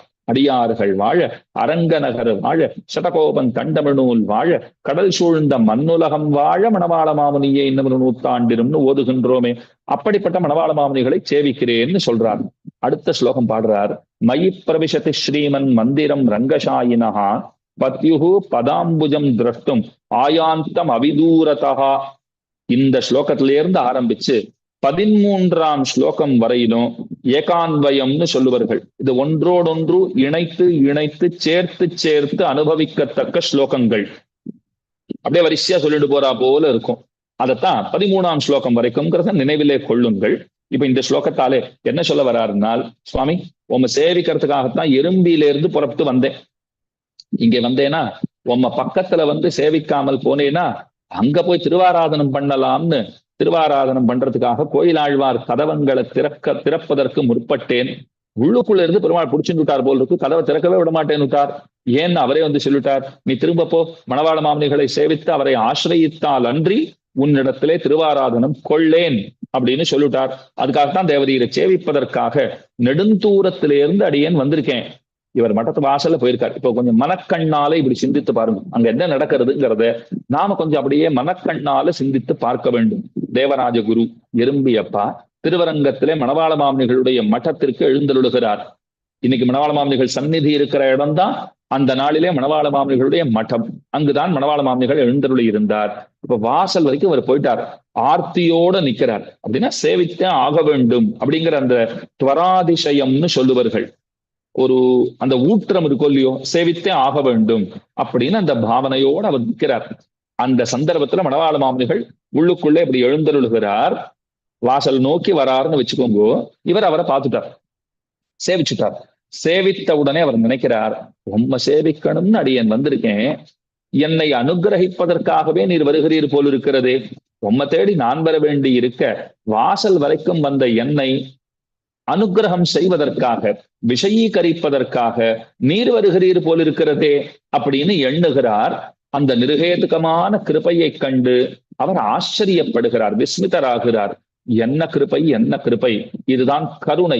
எதொன்றையும் எதிர்பாராமல் நம்மிடத்திலே செய்யப்படுகின்ற பெரும் கருணை. அதைத்தான் நிருகேதுகமான கிருபைன்னு சொல்லுவார்கள். நிருகேதுகமான கிருபை. மணவாள மாமுனிகள் எத்தன்மையர்னால் அவரை சென்று அடிபணிந்தவர்கள் அவரை போலவே ஆக்குகிற சாமர்த்தியம் படைத்தவர். நம்முடைய ஆச்சாரியர்களுக்கு இருக்கிற ஏத்தமே அதுதானே. தம்மையே யொக்க அருள் செய்வர்னு பாசுரம். சாதாரணமா உலகத்தினுடைய இயல்பு எப்படி இருக்குன்னு பாருங்க. நான் ஒரு இடத்துல படிச்சேன், ரொம்ப அழகா எழுதி வச்சிருந்தா. சுத்தி பார்த்திருக்கீங்களா? கையில வச்சுட்டு இருப்பா. சுத்தி எதுக்கு?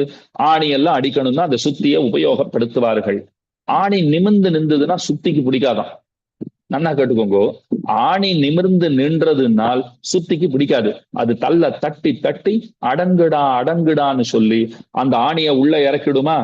ஒருத்தர் அதை பார்த்துட்டே இருந்தாராம். பாத்தியா, ஆணி நிமிர்ந்து நிக்கிறதுன்னு சொன்னா இந்த சுத்திக்கு பொறுக்க மாட்டேன் என்கிறது. நான் கேட்டேன், அதனால என்னன்னு கேட்டேன். அவர் சொன்னார், அப்படித்தான் ஒருத்தன் நிமிர்ந்து நின்னான்னா சுத்தி இருக்கிறவாளுக்கு பிடிக்காதுன்னார். ஆணி நிமிர்ந்து நின்னா சுத்திக்கு பிடிக்காது. ஒரு மனுஷன் கஷ்டப்பட்டு நிமிர்ந்து நின்னான்னா சுத்தி இருக்கிறவாளுக்கு பிடிக்காதுன்னாரு. ரொம்ப நல்லா இருக்கே. ஆனா எங்க ஆச்சாரியர்கள் அவர்கள் நிமிர்ந்து நிற்பதோடன்றி நம்மையும் நேராக வளைவுகளின்றி நிமிர்ந்து நிற்கச் செய்யும் அவர்கள். அவர்களை போல நம்மையும் நிற்கச் செய்யும் அவர்கள். நம்மை தங்களை போல ஆக்கி அழகு பார்க்கிறவர்கள். இதுதானே அவர்களுக்கு இருக்கிற ஏத்தம். திருத்தியே தீருவர்கள்.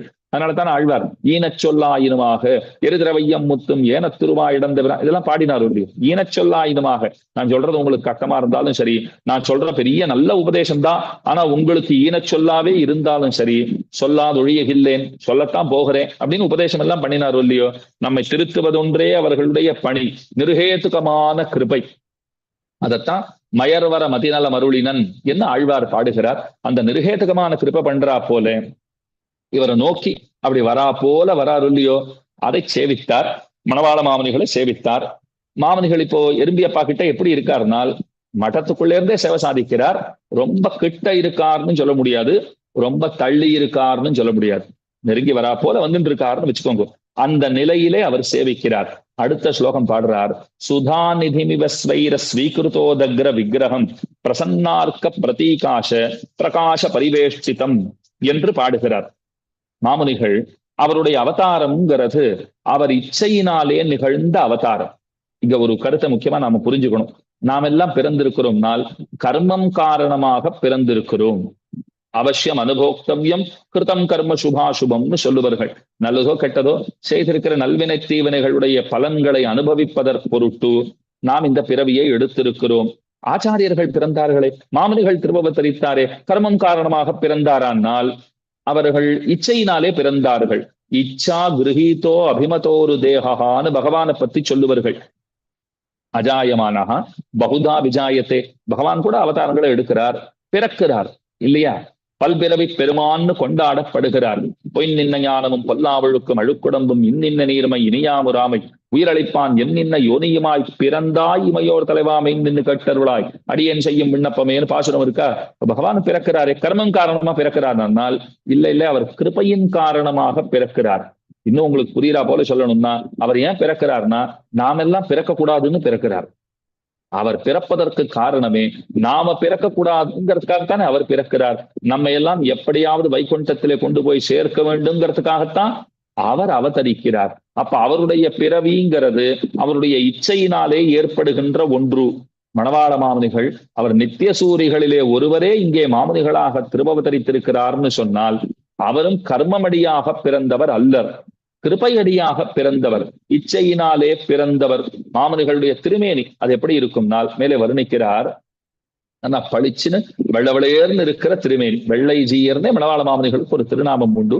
ஆதிசேஷனை போல வெளுத்திருக்கிற திருமேனி, பால் போல இருக்கிற திருமேனின்னு சொல்லுவார்கள். அத்தனை அழகா இருப்பாரா. அவரை பார்த்தால் பார்க்கடலே புறப்பட்டு வந்தார் போலே திருப்பார்க்கடலினுடைய வெண்மை நிறத்தை உடையவராக இருக்கிறவர். கண் கூசாமல் காணும்படியாக தெளிர்ந்தும் குளிர்ந்தும் இருக்கும் சூரியன் போன்றவர். அழகா சொல்லிட்டார். ஓ, சூரியன் இருக்கார், பளிச்சுதான் இருக்கார். ஆனா நம்ம கண்ணை கொண்டு பார்க்க முடியுமான்னா அப்படி பார்த்தாலே கண்ணு கூசுறதோ இல்லையோ. நம்ம மாத்தியானிக்க வேளையிலே விரல்களை ஒரு மாதிரியா வைத்துக்கொண்டு அந்த இடுக்குல சூரியனை பார்ப்பதுன்னு உண்டு. பஷ்யேம சரதசதம் ஜீவேம சரதசதம் நந்தாம சரதசதம் மோதாம சரதசதம் பவாம சரதசதம் ஸ்ருணவாம சரதசதம் பிரபிரவாம சரதசதம் அஜீதாஸ்யாம சரதசதம் இதெல்லாம் சொல்றோம் இல்லையோ சூரியனை பார்க்கறதுன்னு. அது நல்லா உத்து பார்க்க முடியுமான்னா சுவாமி ஏதோ பண்ண வேண்டியிருக்கேன் தான் இதெல்லாம் பண்ணிட்டு இருக்கோம். எத்தனை பேர் பண்றதே இல்லை தெரியுமா. பண்ணணும். சந்தியாவந்தனாதிகளை கிரமமாக அனுஷ்டிக்க வேண்டும்.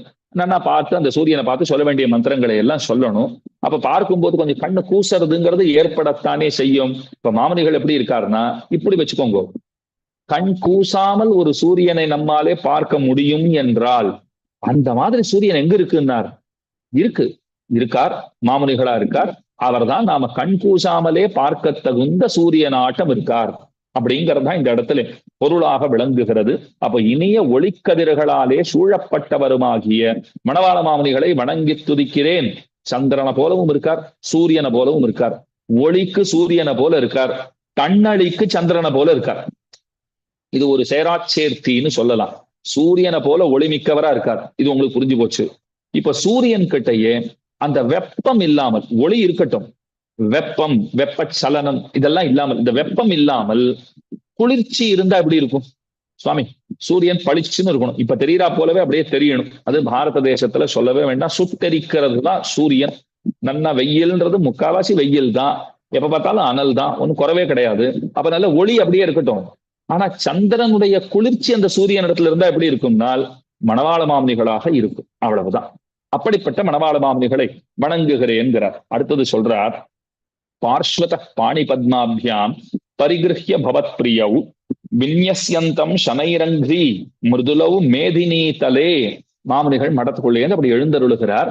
2 பார்ஸ்வத்துல பக்கத்துல 2 பேர் சீடர்களாக இருக்கிறவர்கள் மணவாள மாமுனிகளுக்கு திருக்கரம் நீட்டிக்கொண்டு, இந்த கையை நீட்டின இந்த கையை பிடிச்சுக்கிறதுக்கு பாங்காக தம்முடைய கரங்களை காட்டிக்கொண்டு வருகிறார்கள். அவர்களுடைய கரங்களை பிடித்து கொண்டு மணவாள மாமுனிகள் மிருதுவான தம்முடைய திருவடிகளை இந்த பூதலத்திலே மெல்ல வைக்கிறார். ஆச்சரியமா அப்படி நடந்து வருகிறாராம். அந்த சேவையை கண்டு கழிக்கிறார். மாமுனிகளுடைய பற்பல சீடர்கள் கைங்கரியம் பண்ணுவதற்கு, அத்தாணி சேவகங்கிறத பண்ணுவதற்கு அனவரதமும் தயாராக இருக்கிறார்கள். அதுல முக்கிய தமர்கள்னு பல பேர் உண்டு. அஷ்டதிக்கஜாச்சாரியர்கள்னு கொண்டாடுறோம் இல்லையோ, வானமாமல ராமானுஜஜீயர் சுவாமி, கோயிலண்ணன் சுவாமி, பற்பலர் உண்டு. திருவேங்கட ராமானுஜஜீயர் சுவாமி, பரவஸ்து பட்டரபிரான் ஜீயர் சுவாமி, பிரதிவாதி பயங்கரம் அண்ணன், எறும்பியப்பா, அப்பிள்ளார், அப்பிள்ளை, இதெல்லாம் சொல்றோம் இல்லையோ. இந்த மாதிரி 8 திருநாமங்களை முக்கியமாக சொல்லுவர்கள். எண்மர் முக்கிய தமறுகள், எண்ணிறந்த சீடர்கள், எண்ணற்ற சீடர்கள் வாய்க்கப்பெற்றவராக மணவாள மாமுனிகள் விளங்கி இருந்தார். அவர்களிலே முக்கிய தமறுகள்னா இந்த 8 பேரை சொல்லுகிறோம். அஷ்ட திக்கஜாச்சாரியர்கள்ங்கிற ஏத்தம் இவர்களுக்கு உண்டு. அப்ப கோயிலண்ணர் பிரதான சீடர்களிலே பிரதானர், அத்தனை முக்கியர். அந்த சுவாமி ஒரு பக்கம் மாமுனிகளுக்கு கை நீட்டிக்கொண்டு கைலாகு கொடுத்தல்னு சொல்லுவார்கள். இன்னைக்கும் பெருத்த ஆச்சாரியர்கள், சன்னியாசிகள், முக்கியமா திருவரங்கம் வானமாமல சுவாமி ஜீயர் சுவாமி எழுந்தருளுகிறார்னு சொன்னா பக்கத்துல கைலாகு கொடுத்தல்னு விசேஷ மரியாதை. அவர் அப்படி பிடிச்சுட்டுதான் எழுந்தருளுவர். அது ஒரு கௌரவம், ஒரு மரியாதை. இப்ப பிடிச்சுக்கலன்னா நடக்க முடியாதுங்கிறது அர்த்தம் கிடையாது. அது ஒரு ராஜசன்யாசிங்கிறதுனால ஏற்பட்டிருக்கிற கௌரவம்னு சொல்லலாம். அதை போல சீடர்கள் கரங்களை பிடித்து கொண்டு ஆச்சாரியர்கள் நடப்பதுங்கிறது உண்டு. அது சீடனுக்கு கைங்கரியம் பண்ணுகிறோங்கிற ஒரு திருப்தி, அவனுடைய ஸ்வரூபத்தை காப்பாற்றுகிறோம்னு ஒரு திருப்தி. ஆச்சாரியருக்கு வேற என்ன, அவர் கைங்கரியம் பண்ணணும், திருமகளுக்கு கேழ்வனுக்கு ஆட்பட்டவனாக இருக்க வேண்டும், அப்படி அவர் இருக்காருங்கிற சந்தோஷம். அந்த உகப்பால் அப்படி கையை பிடிச்சுக்கிறாரு இல்லையோ, சீடனுக்கு அத்தனை ஆனந்தம். அதை விட என்ன பெரிய பேரு வேண்டும், அதை விட என்ன பெரிய பெருமை வேண்டும்னு அவரும் நடக்கிறார். அப்ப அந்த மாதிரி 2 பக்கத்திலும் மணவாள மாமுனிகளுக்கு கை கொடுப்பதற்காக பக்கத்துல 2 சிவைஷ்ணவர்கள், முக்கியமா கோயில் அண்ணர் எழுந்தருள்கிறார். அவர் திருத்தம்பியாரான அப்பன் அப்படின்னு சொல்றோம் இல்லையோ, அந்த சுவாமி எழுந்தருள்கிறார். அப்ப இந்த பக்கம் அண்ணன், அந்த பக்கம் அப்பன் என்று இத்தனை ஸ்ரீவைஷ்ணவர்கள் சமுதாயத்திலே இவ்விருவர் மணவாள மாமுனிகளுக்கு பக்கத்திலேயே இருந்து கொண்டு கைங்கரியங்களை செய்து வந்தார்கள். அவர்கள் திருக்கரங்களை பிடித்து கொண்டு மணவாள மாமுனிகள் எழுந்தருளுகிறார் என்று சொல்லும்படியாக இவரை நோக்கி வரா போல வந்துருக்காராம். ஆம்லான கோமலாகாரம் ஆதாம்ர விமலாம்பரம் ஆபீன விபுலோரஸ்கம் ஆஜானுபுஜ பூஷணம். திருமேனி எப்படி இருக்குன்னா வாடாத குறிஞ்சி மலர் போல மிருதுவான திருமேனி, சௌகுமாரியம்னு சொல்லுவார்கள். ரொம்ப மிருதுவான மென்மையான திருமேனி படைத்தவராக இருக்கிறார். பாலை போல வெளுத்தவரா இருக்காருன்னு கீழேயே சொன்னேன். துக்தோதன்ப தவள மதுரம் சுத்த சத்வைக ரூபம் ரூபம் எஸ் எஸ் புடயதிதராம் எம் பணீந்திராவதாரம்னு பிரதிவாதி பயங்கரம் அண்ணன் பாடுகிறார். மணவாள மாமுனிகளை சேவித்தாலே இவர் ஆதிசேஷனுடைய அவதாரம்ங்கிறது நமக்கு தெரிஞ்சிருமா. அதை போல சேவை சாதிப்பார். அந்த மாதிரி வெள்ள வெளியேற்ற சேவை சாதிக்கிறார்னு சொல்றார். அப்ப மிருதுவான திருமேனியை உடையவர், காஷாய வஸ்திரம் அணிந்தவராக இருக்கிறார். காஷாய வஸ்திரம், காவி உடை தரித்தவராக இருக்கிறார். காஷாய சோபி கமனீய சிகானிவேஷம் தண்டத்ரயோஜ்வலகரம் விமலோபவீதம் உத்யத்தினேஷ நிபமுல்ல சதூர்த்வ புன்றம் ரூபம் தவாஸ்து யதிராஜ திருஷோர் மமாக்ரேன்னு ரொம்ப பிரசித்தமான ஸ்லோகம். உங்களுக்கெல்லாம் கூட தெரிஞ்சிருக்கும்னு நம்புகிறேன். கார்த்தால நாம குளிச்சுட்டு வந்தோம்னு சொன்னால் அப்படி உடம்ப துவட்டி கொள்ளுகிறோம் இல்லையா, அதுதான் துவாலைன்னு பேரு. துவாலைன்னா என்னன்னு சொல்லட்டுமா, டவல்னு சொல்றோம் பாருங்க, அதற்கு நல்ல தமிழிலே துவாலைன்னு பேராம். இந்த துவாலையில இருந்துதான் டவல் வந்திருக்குங்கிறா. அது என்ன துவாலைனா துவட்டி கொள்வது, உடம்ப என்ன தொடச்சுக்கிறோம் இல்லையா, அப்படி துடைத்து கொள்ளும் போது அனுசந்திக்க உரியனவாக சில ஸ்லோகங்களும் பாசுரங்களும் உண்டு. இங்க ஒன்னொன்னுக்கும் ஸ்லோகம் பாசுரம் உண்டு. காத்தால எழுந்தாலே ஸ்லோகங்களை சொல்ல வேண்டும், பாசுரங்களை அனுசந்திக்க வேண்டும். காத்தால எழுந்தாலே திருப்பள்ளி எழுச்சி அமலநாதிபிரான்லாம் சொல்லணுங்கிறார். அதே போல நிறைய ஸ்லோகங்களையும் சொல்ல வேண்டும். ஆனா இதெல்லாம் நீங்க பண்றதுக்கு ரொம்ப சீக்கிரமா எழுந்துக்கணும், அது ரொம்ப முக்கியம். நீங்கள் ஆபீஸ் போறதுக்கு 1/2 மணி காலம் முன்னாடி எழுந்துட்டோ இல்ல 1/4 மணி காலம் முன்னாடி எழுந்துட்டோ இதெல்லாம் சொல்லிட்டு ஆபீஸ் புறப்படணும்னு சொன்னா முடியாது. சில பேரை பார்த்திருக்கேன், நீங்க கூட பார்த்திருக்கலாம். அப்படி எல்லாத்தையும் மாட்டிட்டு கார்ல ஏறி உட்காந்து பிரஷ் பண்ணிட்டே போறது, வழியிலேயே வாய் குப்பிளிக்கிறது, அப்படியே கோட்டை போட்டுக்கிறது, ஆபீஸ் போறது பண்றாள் இல்லையோ. அவளாலெல்லாம் இதெல்லாம் சொல்லிட்டு போக முடியுமான்னா முடியாது. பல் தேக்கிறதுக்கே நேரம் இல்லாத அவர் இருந்துட்டு இருக்காருன்னா, அத்தனை சோம்பேறியா இருக்காருனால் இதெல்லாம் எங்க இருந்து அனுசந்தானம் பண்றது? அப்ப இதெல்லாம் அனுசந்தானம் பண்ண வேண்டும். அந்த டவலால தொடச்சிக்கும் போது காஷாய சோபி கமனீய சிகானிவேஷம் தண்டத்ரயோஜ்வலகரம் விமலோபவீதம் உத்யத்தினேசரிபமுல்ல சதூர்த்வ புன்றம் ரூபம் தவாஸ்து யதிராஜ திருஷோர்மமாகிரே எம்பெருமானாரை பத்தி உயர்ந்த ஸ்லோகம். அப்ப காஷாய வஸ்திரம் தரித்தவராக இருக்கிறார். உயர்ந்த விசாலமான திருமார்புங்கிறது ஹிருதய வைசால்யத்தை நாம நன்கு உணரலாம். எத்தனை பறந்து விரிந்த அவருடைய திருவுள்ளம் இருக்கு பாருங்க. என்ன அர்த்தம்னால் எல்லாரையும் வாழ வைக்க வேண்டும்ங்கிற அந்த ஹிருதய வைசால்யம் இருக்கிறதே, அதை நமக்கு குறிப்பால் உணர்த்துமா போலே பறந்து விரிந்திருக்கிற திருமார்போடே கூடியவராய் இருக்கிறார். அதற்கு மேலே முழந்தாள் வரையில் நீண்ட திருக்கைகளை உடையவராக இருக்கிறார். ஆஜானுபாஹு அப்படின்னு சொல்லுகிறோம். சக்கரவர்த்தி திருமகன் ராமனை பத்தி சொல்லும் போதும் ஆஜானுபாகும் அரவிந்த தடாயதாட்சம் ராமம் நிசாசர விநாசகரம் நமாமின்னு சொல்றோமா? அத போல முழந்தாள் அளவும் தொங்கவிடப்பட்டிருக்கிற திருக்கைகள். எம்பெருமானாரும் அப்படித்தான் எழுந்தருள் இருந்தார். இங்கே சுவாமியை பத்தியும் அப்படித்தான் வர்ணனம் செய்கிறார் எறும்பி அப்பா. அதுக்கு மேல சாதிக்கிறார், மிருணால தந்து சந்தான சம்ஸ்தான தவலத்விஷா சோபிதம் யஜ்ஞசூத்ரேன நாபிபிம்ப சனாபினா. ரொம்ப அழகான ஒரு பூணூல் தரித்திருக்கிறார்.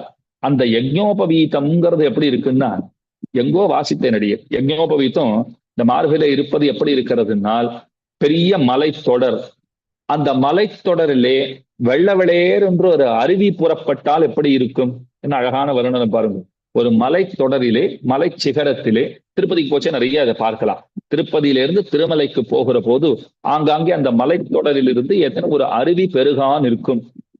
அது பார்க்கறதுக்கு எப்படி இருக்குன்னா, ஒரு உயர்ந்த விசாலமான திருமார்பை உடைய ஒருத்தர், அவருடைய உடம்பு மலையை போல இருக்கு, அதுல அருவி புறப்பட்டு வருகிறா போலே அந்த யஜ்ஞோபவீதம்னா என்ன அழகான வர்ணனம். அதை போலத்தான் தாமரை தண்டில் உள்ள அந்த நூல்கள் இருக்கு பாருங்கோ, அந்த நூல்களுடைய திரண்ட தொடர்ச்சியினுடைய உருவம் போன்ற வெண்மையான காந்தி பளிச்சுன்னு இருக்கு பூணூல்ங்கிறார். முதல்ல பளிச்சுன்னு இருக்கணும். அந்த பூணூல்ங்கிறது எப்படி இருக்கணும்னா பளிச்சுன்னு இருக்கணும்னா. ஒரு பிள்ளை என் இடத்துல கேட்டான், சுவாமி பளிச்சுன்னு இருக்கணும்னு சொன்னா, இப்ப நாம ஆடைகள் எல்லாம் நல்லா துவைக்கிறா போலே அத நல்லா கழற்றி நல்லா சோப்பு போட்டு துவைச்சு போட்டுக்கலாமான்னு கேட்டார். அடியேன் சொன்னேன், அனுஷ்டானங்களை சரிவர செய்தாலே பூணூல் தானாவே பளிச்சுன்னு இருக்கும். நீங்கள் அதற்கென்று பிரத்யேகமாக எந்த மெனக்கிடலும் செய்ய வேண்டிய அவசியம் கிடையாது. அனுஷ்டானம் கிரமமா இருக்குன்னா அது தானா பளிச்சுன்னு இருந்துடும், ஒன்னும் செய்யவே வேண்டாம். அதை பளிச்சுன்னு பாத்துக்கிறதுனா தூய்மையாக அதை நாம பார்த்து கொள்ள வேண்டும்ங்கிறது முக்கியம். எச்சில் படாமல் பார்த்து கொள்ள வேண்டும், அசுத்தப்பட்டுவிடக்கூடாது. நாம பின்னாடி எல்லாம் போயிட்டு வந்தோம்னா கை கால்களை நன்கு கழுவி வாயை கொப்பளித்தல்ங்கிறது ரொம்ப முக்கியம். அது எனக்கு கால் விரல்ல ஏதோ சிரமம் இருந்தது அப்படின்னு மருத்துவரை பார்க்க போனேன்.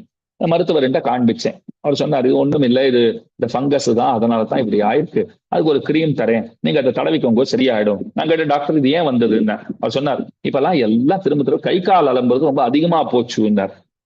அவர் என்ன சொன்னார் என்கிட்ட, கை கால் அலம்புதல்ங்கிறது இந்த கொரோனா காலத்துக்கு அப்புறம் ரொம்ப அதிகமா போச்சு, எதுக்கெடுத்தாலும் நீங்க எல்லாம் எல்லாத்துக்கும் கை கால் அலம்ப ஆரம்பிச்சுட்டீங்கோ. அடியேன்னு சொன்னேன், எங்க வருத்தம் எல்லாம் பல பேர் கை கால் அலம்புறதே இல்லைங்கிறதுதான் வருத்தமே. அவரோட வருத்தம் எல்லாரும் எதுக்கெடுத்தாலும் கை கால் அலம்பரா, அதனாலதான் இந்த சரும பாதிப்பு எல்லாம் ஏற்படுறதுன்னு அவர் சொல்ற. ஸ்கின் ப்ராப்ளம் அதனாலதான் வருது, இந்த நகத்துல ப்ராப்ளம் வந்தது அதனால தான் அவர் சொல்றார். அப்படிலாம் திரும்ப திரும்ப எல்லாம் கை கால் எல்லாம் அலம்பவே கூடாதுன்னார். ரொம்ப நல்லா இருக்கு சுவாமி, திரும்ப திரும்ப அலம்பிட்டே தான் இருக்கணும், அப்பப்ப தொடச்சி விட்டுண்டான்னு நான் கேட்டேன். அவர் சொன்னார், நீங்க என்ன தொடச்சி விட்டுண்டாலும் அந்த தண்ணீர் எங்காவது புகுந்து கொள்ளும், அதனால ஏற்படுகிற சிரமங்கள் இருக்கத்தான் செய்யும்னார். அடியன் யோசனை பண்ணேன், அந்த சிரமம் இருந்தா கூட பரவாயில்ல, அதுக்காக கை கால் அலம்பாது இருக்க முடியுமா? பின்னாடி போயிட்டு வந்தோம்னா கை கால்களை அலம்பத்தான் செய்யணும். வாயை கொப்பளித்தாகத்தான் வேண்டும். பல்ல தேய்ச்சாலும் கை கால் அலம்பத்தான் அலம்பணும். வாயை கொப்பளித்துத்தான் ஆக வேண்டும். அதை விட்டுட முடியுமா? இப்ப கொஞ்சம் ஜாக்கிரதையா தொடச்சு பார்த்து கொள்ள வேண்டியதுதான். அதான் ஆயின்மெண்ட் கொடுத்திருக்காரு, தடவினா சரியாயிடும் இருக்காரு, சரியாயிடுச்சு. எப்போல சரியுமாகி விட்டது. அதுக்காக சௌக்கியமா போச்சு. அவர் சொல்லிட்டார், கை காலே அலம்பாதேன்னு சொல்லியிருக்கார். அப்படியே இருந்துடுறேன்னு நாம முடிவெடுத்துட முடியுமா? கூடவே கூடாது. அனுஷ்டானம் முடிஞ்ச வரைக்கும் நாம பண்ணணும் இல்லையோ? இதெல்லாம் எதற்காக விண்ணப்பித்தேன்னால், பூணூலை பளிச்சுன்னு வச்சுக்கணும் தான். நீங்க அதுக்குன்னு பிரத்யேகமா எதுவும் செய்ய வேண்டியது கிடையாது. அனுஷ்டானங்களை கிரமமா பண்ணிட்டு இருந்தாலே எல்லாம் தானா சரியா இருக்கும், ஒன்றும் குறையில்லை. அப்ப மணவாள மாமுனிகள் நல்ல அனுஷ்டாத்தா. எம்பெருமானுடைய திருவுள்ள உகப்பிற்காக கைங்கரியங்களை விடாமல் செய்து வருகிறவர். அதாவது கர்மங்களை கைங்கரியமாக பாவித்து செய்து வருகிறவர். அவருடைய யஜ்ஞோபவீதம் பளிச்சுன்னு இருக்கு. அப்படிப்பட்ட மணவாள மாமுனிகளை நான் வணங்குகிறேன்னு சொல்றார். அதுக்கு மேல தெரிவிக்கிறார், அம்போஜ பீஜமாலாபிகி அபிஜாத புஜாந்தரம் ஊர்துவ புன்றைஹி உபஸ்லிப்தம் உச்சித ஸ்தான லக்ஷணைஹி. நல்ல தாமரமணி மாலைகள்லாம் சாத்தின்னு இருக்கார். ஏ கண்டலக்ன துளசி நளினாட்ச மாலாகா ஏ பாகுமூல பரிச்சின்னித சங்க சக்கராகா. அழகான ஸ்லோகம். ஸ்ரீ வைஷ்ணவர்கள் எப்படிப்பட்டவர்கள்னா, நன்னா துளசி மாலை எல்லாம் போட்டு இருக்கா, தாமரமணி மாலைகள் எல்லாம் போட்டு இருப்பா. நல்ல ஊர்துவ புண்டரங்கள், துவாதசோர்துவ புண்டரங்கள் துலங்க விருப்பர்கள். அவர்கள் எப்படிப்பட்டவர்கள்னால், புவனமாசு பவித்ரயந்தி தே வைஷ்ணவாகா. அவர்கள் தான் ஸ்ரீ வைஷ்ணவர்கள். இந்த புவனத்தையே பரிசுத்தப்படுத்துவதற்காக அவதரித்தவர்கள்னு கொண்டாடப்படுகிறார்கள். அதனாலே சாதாரண ஸ்ரீ வைஷ்ணவனால இந்த லட்சணங்கள் எல்லாம் இருக்கணும்னு சொன்னால், ஆச்சாரிய சார்வபௌமர் மணவாள மாமுனிகள் அவர் ரொம்ப அழகா அந்த மாலைகள்லாம் சாத்தின்னு இருக்கார். சாஸ்திரம் விதித்ததற்கு ஏற்றபடி, சாஸ்திரம் சொன்னபடி திருவண்காப்பு தரித்தவராக இருக்கிறார். ஊர்துவ புன்றம், அது என்ன ஊர்துவ புன்றம்னா? கீழ் நோக்கி மேல் நோக்கி போறது, கீழே இருந்து மேல் நோக்கி போறது இல்லையோ, அதுதான் ஊர்துவ புன்றம். நம்முடைய வளர்ச்சிங்கிறதும் ஆன்மாவினுடைய வளர்ச்சிங்கிறதும் கீழே இருந்து மேல் நோக்கி போறதா இருக்கணுமே தவிர, விலங்குகளை போல இப்படி குறுக்க பாஞ்சா போல இருக்கக்கூடாது. கீழே இருந்து மேல் நோக்கி போறது. அதுதான் இந்த இடத்துல பிரம்மரந்திரம்னு சொல்லுவார்கள். அது கபாலம் வேதித்து திருநாட்டுக்கு எழுந்தருளினார்னு அடிக்கடி நீங்க கேட்டிருக்கலாம். ஆச்சாரியர்கள் எல்லாம் அவ எப்ப பிராணனை விடணும்னு நினைக்கிறாளோ அப்ப விட்டுடுவா. அது வரைக்கும் பிராணன் அவர்கள் வசத்திலேயே இருக்கும். அவ தியானத்துல அமருவா. அது எந்த வழியா அந்த ஆத்மா வெளியில போகணுங்கிறதையும் அவர்களே தீர்மானிப்பார்கள். அதன்படி அந்த ஆத்மா வெளியிலே கிளம்பும். ஒரு குறைவும் இல்லாமல் எந்த இடத்துல தங்கு தடையின்றி பரம்பொருளை சென்று கட்டும். இதுதான் அவர்களுக்கெல்லாம் கிடைச்ச பெரிய பாக்கியம். அப்போ அந்த வாழ்க்கை, சிறந்த வாழ்க்கை அவர்கள் வாழ்ந்திருக்கிறார்கள்னு சொன்னா, அந்த ஊர்துவமுகமா போகணுங்கிறதுல அந்த குறிக்கோளை தொய்வில்லாமல் அடைகிறார்கள். அந்த குறிக்கோளை நோக்கி அந்த பயணம்ங்கிறது அவர்களுக்கு லகுவானதாக அமைந்திருக்கிறது. ரொம்ப கஷ்டப்பட்டு இல்ல இப்படித்தான் இந்த பிராணம் போகணும், இந்த ஆத்மா இப்படித்தான் கிளம்பணும்னா ரொம்ப சிரமம் எல்லாம் படமாட்டார்கள். அது ஒரு சங்கல்ப மாத்திரத்தால் அவர்களுக்கு நடக்கிறது இல்லையோ, அதுதான் அவர்கள் பெற்றிருக்கிற பெரிய பாக்கியம்னு சொல்ல வேண்டும். எதுக்கு விண்ணப்பித்தேன்னா, ஊர்துவ புன்றம் மேல் நோக்கி நம்மை இட்டு செல்லும்னு அர்த்தம். வரதராஜஸ்தவத்திலே கூரத்தாழ்வான் ரொம்ப அழகா பாடுறார். ஊர்வதாஸ்ரயண சூச்சித சக்தி. இப்ப பகவான் போய் சேவிச்சார். பகவான் திருமண் காப்பிட்டு இருக்கார். ஆழ்வான் கேள்வி கேட்கிறார், நாங்க இட்டு இருக்கோம், இது உன்னுடைய சரணாரவிந்தங்கள், நடுவுல ஸ்ரீ மகாலட்சுமி, உன்னுடைய திருவடிகளை எங்களுடைய நெற்றியிலே சூடுகை அப்படிங்கிறது எங்களுக்கு பாக்கியம் பிராப்தியம், நீ எதுக்கு பாயிட்டு இருக்கேன்னு கேட்டார். பெருமாள் சொன்னார், இப்படி வச்சுக்கோயேன், நான் இட்டுண்டாத்தான் எல்லாரும் இட்டுப்பா, இல்லைன்னா பெருமாளே இட்டுக்கல, நான் எதுக்கு இட்டுக்கணும்னு கேட்டுடுவா. இப்ப பெருமாள் இட்டுண்டே பல பேர் இட்டுக்கல, அது இருக்கட்டும். அவருடைய எண்ணம் என்ன, நான் இட்டுண்டாலாவது பல பேர் இட்டுப்பாடுவோன்னு நான் பாக்குறேன். இப்படி ஒண்ணு வச்சுக்கோங்க. ரெண்டாவது அழகா சொன்னார் பெருமாள், முக்கியமான காரணம் என்ன தெரியுமா? நான் இட்டுக்க வேண்டாம் தான். ஏன் இட்டுக்கிறேன்னால், என் பக்தனுக்கு அது ரொம்ப பிடிச்சிருக்கு. அது இல்லைன்னா அவனுக்கு சரிப்படுறதே இல்லை. திருவண்காப்பு இல்லைன்னா என் பக்தனுக்கு சரிப்படுறதே இல்லை. இப்ப இங்க கூட பாருங்க, கார்த்தால அனுஷ்டானம் எல்லாம் தீர்த்தாமாடிட்டு திருவண்காப்புட்டு அனுஷ்டானம் எல்லாம் பண்ணினேன், சாப்பிட்டாச்சு. இப்போ உங்க டைம் சுமாரா ஒரு 7:30 7:45 இருக்கும். இப்போ சாயங்காலம். எங்க டைம் பாரத தேசத்துல இப்ப என்ன ஆகுது, எங்களுக்கு ஒரு 2:30 மணி இருக்கும்னு வச்சுக்கோங்க, 2:20 ஆகுது. இப்போ கார்த்தால அனுஷ்டானம் எல்லாம் முடிச்சேன்னா, சாப்பிட்டேன்னா திருவண்காப்பு பளிச்சுன்னு இல்லை. உடனே என்ன பண்ணேன், சரி உபன்யாசம் பண்ண போறோம், விஷயம் முன்ன பின்ன இருந்தாலும் கொஞ்சம் திருவண்காப்பு பளிச்சுன்னு இருந்தாலாவது 4 பேர் உட்கார்ந்து இருப்பா. இல்லைன்னா இவர் என்ன தூங்கி எழுந்து வந்தா போல இருக்காருன்னு நினைச்சு கொள்ள மாட்டாளா? சொல்றதுதான் சரியா சொல்றோமா இல்லையான்னு தெரியாது. பாக்குறதுக்காக திருவண்காப்பு கொஞ்சம் பளிச்சுன்னு இருக்கட்டுமேனுட்டு போய் முகத்தை கழுவி கொண்டு வந்தேன். திரும்பவும் திருவண்காப்பு இட்டுண்டேன். என்ன, நமக்கு இருக்கிற மிகச்சிறந்த அடையாளமே இந்த திருவண்காப்பு தான்.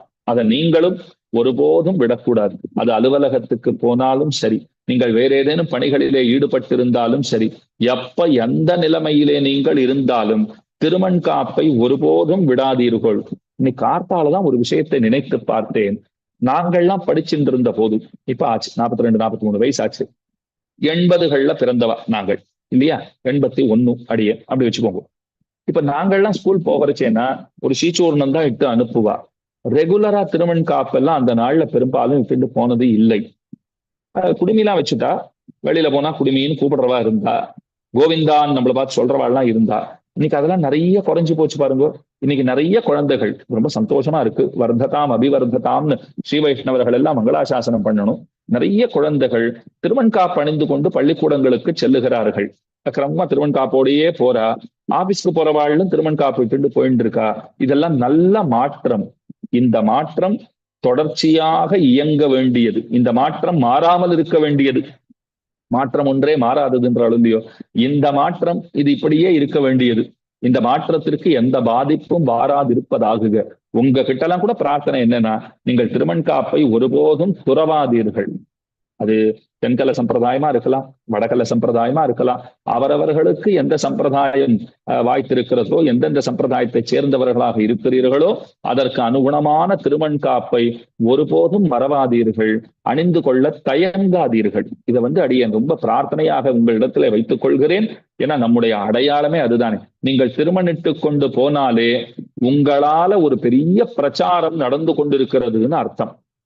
நீங்க வாயை திறந்து 1.5 மணி காலம் 2 மணி காலம் பேசலாம் வேண்டியதில்லை. திருமண் காப்பிட்டு போயாச்சா, அதுவே ஒரு பெரிய பிரச்சாரத்திற்கு வித்திடும்.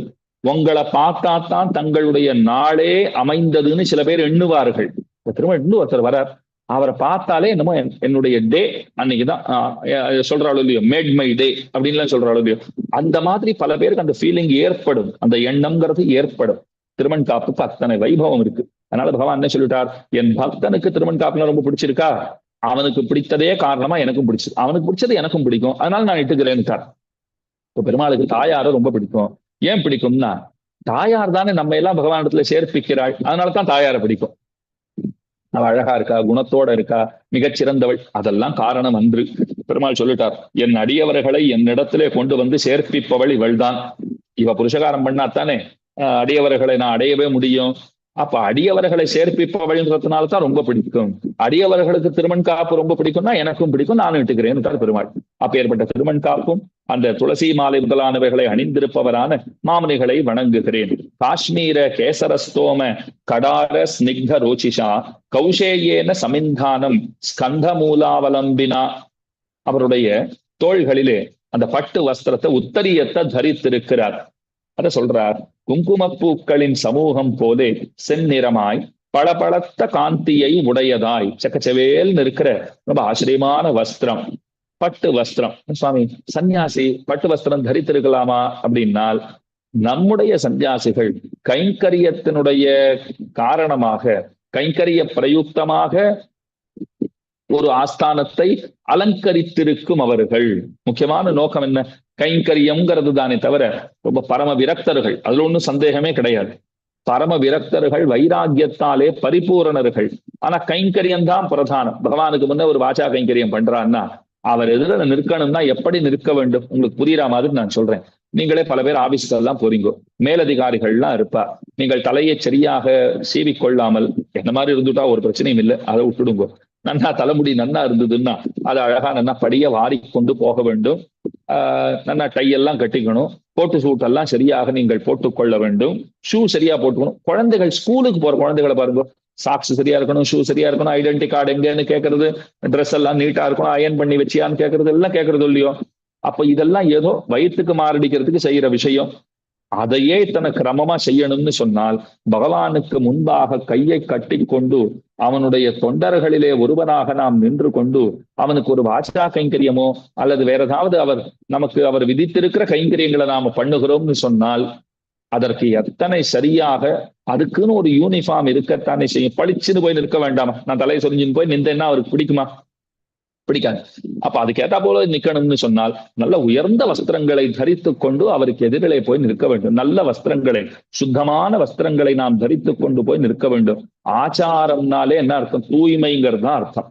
தூய்மையாக இருக்க வேண்டும். நல்ல வஸ்திரங்களை பளிச்சுன்னு நாம இட்டுக்கொள்ள வேண்டும். பராசர பட்டர் ரொம்ப அழகா சொல்லுவாரா, நிறைய ஆபரணங்கள் எல்லாம் சாத்தின்னு இருக்கீரே, இது பரம விரக்தராச்சே, இதெல்லாம் எதுக்குன்னா, இதெல்லாம் எனக்காக கிடையாது, உள்ளுக்குள்ளே உரைகின்ற எம்பெருமானுக்கு அவனுக்கு சூட்டும் ஆபரணங்கள்னு கொள்ளுங்கோள். இது ஒரு கோயில், இந்த உடம்புங்கிறது ஒரு கோயில். என்ன உள்ளுக்குள்ள பெருமாள் இருக்கார். அப்ப இந்த கோயில் என்ன அலங்காரம் பண்றோமா இல்லையா? சுண்ணாம்பெல்லாம் அடிச்சு லைட் எல்லாம் போட்டு தோரணம் எல்லாம் கட்டி நீங்க பாத்துருக்கலாம். உற்சவம் வந்துருத்துன்னு சொன்னா ஒரு கோபுரத்தை எத்தனை அலங்கரிக்கிறா, மதில்களை எத்தனை அலங்கரிக்கிறா, அதெல்லாம் யாருக்காக? உள்ளுக்குள்ள பெருமாள் இருக்கார், அதுக்காகத்தானே. அதை போலத்தான் மதுள போல இருக்கிற இந்த உடம்பு, கோயில போல இருக்கிற இந்த உடம்பு, அதை அலங்கரிப்பதும் சரிதான்னு பராசர பட்டர் ரொம்ப அழகா சாதிச்சிருக்கார். அதையும் நினைவிலே கொள்ளுங்கோள். அப்படிப்பட்ட உயர்ந்த வஸ்திரத்தை தரித்துக் கொண்டு தோள்களிலே தரிக்கப்பட்டவரான அந்த மணவாள மாமுனிகள், அவரை வணங்குகிறேன். அடுத்த ஸ்லோகம் முக்கியமான ஸ்லோகம் சொல்றார். மந்திர ரத்னானுசந்தான சந்தத ஸ்புரிதாதரம் ததர்த்த தத்துவ நித்யான சன்னத்த புலகோத்கமம்.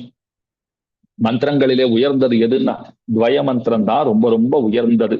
அந்த துவய மந்திரத்தை எப்போதும் நாம அனுசந்தானம் பண்ணிக்கொண்டே இருக்க வேண்டும், சொல்லிக்கொண்டே இருக்க வேண்டும். துவய மந்திரத்தை எப்பவும் சொல்லிட்டு இருக்கணுமா. அதை எப்படி சொல்லணும்னால், உதடுகள் துடிப்பது தெரியலாம், ஆனா மந்திரம் சொல்றோம், என்ன மந்திரம் சொல்றோங்கிறது தெரியாத அளவிற்கு சொல்ல வேண்டும். துவயத்தை சொல்லிட்டார், புறக்க சொல்லிட்டு போலான்னா அப்படி சொல்லக்கூடாது. உதடுகள் துடிக்கிற அளவுக்குத்தான் அதை முணுமுணுத்துண்டு போறா போலத்தான் சொல்ல வேண்டும். மாமுனிகளை சேவிக்கிறார் எறும்பியப்பா. அவருடைய திருவதரங்கள், அதாவது அந்த உதடு இருக்கிறதே, அந்த அதரம், அது அப்படி துடிப்பதை பார்க்கிறார், புரிஞ்சுட்டார். துவய மந்திரத்தை அனுசந்தானம் பண்ணுகிறார். துவயம் அர்த்தானுசந்தானேன சக யாவச்சரீரபாதமத்ரைவ ஸ்ரீரங்கே சுகமாஸ்வா. எம்பெருமானாருக்கு ரங்கநாதன் அதைத்தானே சொன்னார். அவர் என்ன பண்ணட்டும்னு கேட்டார். இதுக்கு மேல அடியன் செய்ய வேண்டியது என்னன்னு உடையவர் கேட்டார். பெருமாள் சொல்லிட்டார், ஒண்ணும் பண்ண வேண்டாம், ஸ்ரீரங்கத்துல சௌக்கியமா இரு, எப்போதும் துவயத்தை அனுசந்தித்து கொண்டிரு, துவயத்தை அர்த்தத்தோடு கூட அனுசந்தானம் பண்ணின்று, அர்த்தத்தோடு கூட சொல்லின்று அப்படின்னு சொல்லிட்டார். அப்ப துவயத்தை அர்த்தத்தோடு அனுசந்தானம் பண்றதுன்னா என்ன அர்த்தம்? அதனுடைய பொருளையும் சிந்தித்து கொண்டு துவயத்தை சொல்ல வேண்டும். மந்திர ரத்னானுசந்தான சந்தத ஸ்புரிதாதரம் தது அர்த்த தத்துவ நித்யான சன்னத்த புலகோத்கமம் அப்படிங்கிறது ரொம்ப ஆச்சரியமான ஒரு ஸ்லோகம். இந்த இடத்துல காஞ்சி பிரதிமாதி பயங்கரம் சுவாமி கீர்த்திமூர்த்தி மகா வித்வான் அண்ணங்கராச்சாரிய சுவாமி ரொம்ப ஆச்சரியமான அர்த்தம் காட்டுறார். மந்திரம் துவயம், அந்த துவயத்தினுடைய அர்த்தம் என்னன்னு சொல்றேன் வாங்குவோன்னு கூப்பிட்டார். ரொம்ப அழகா சொல்லியிருக்கார்.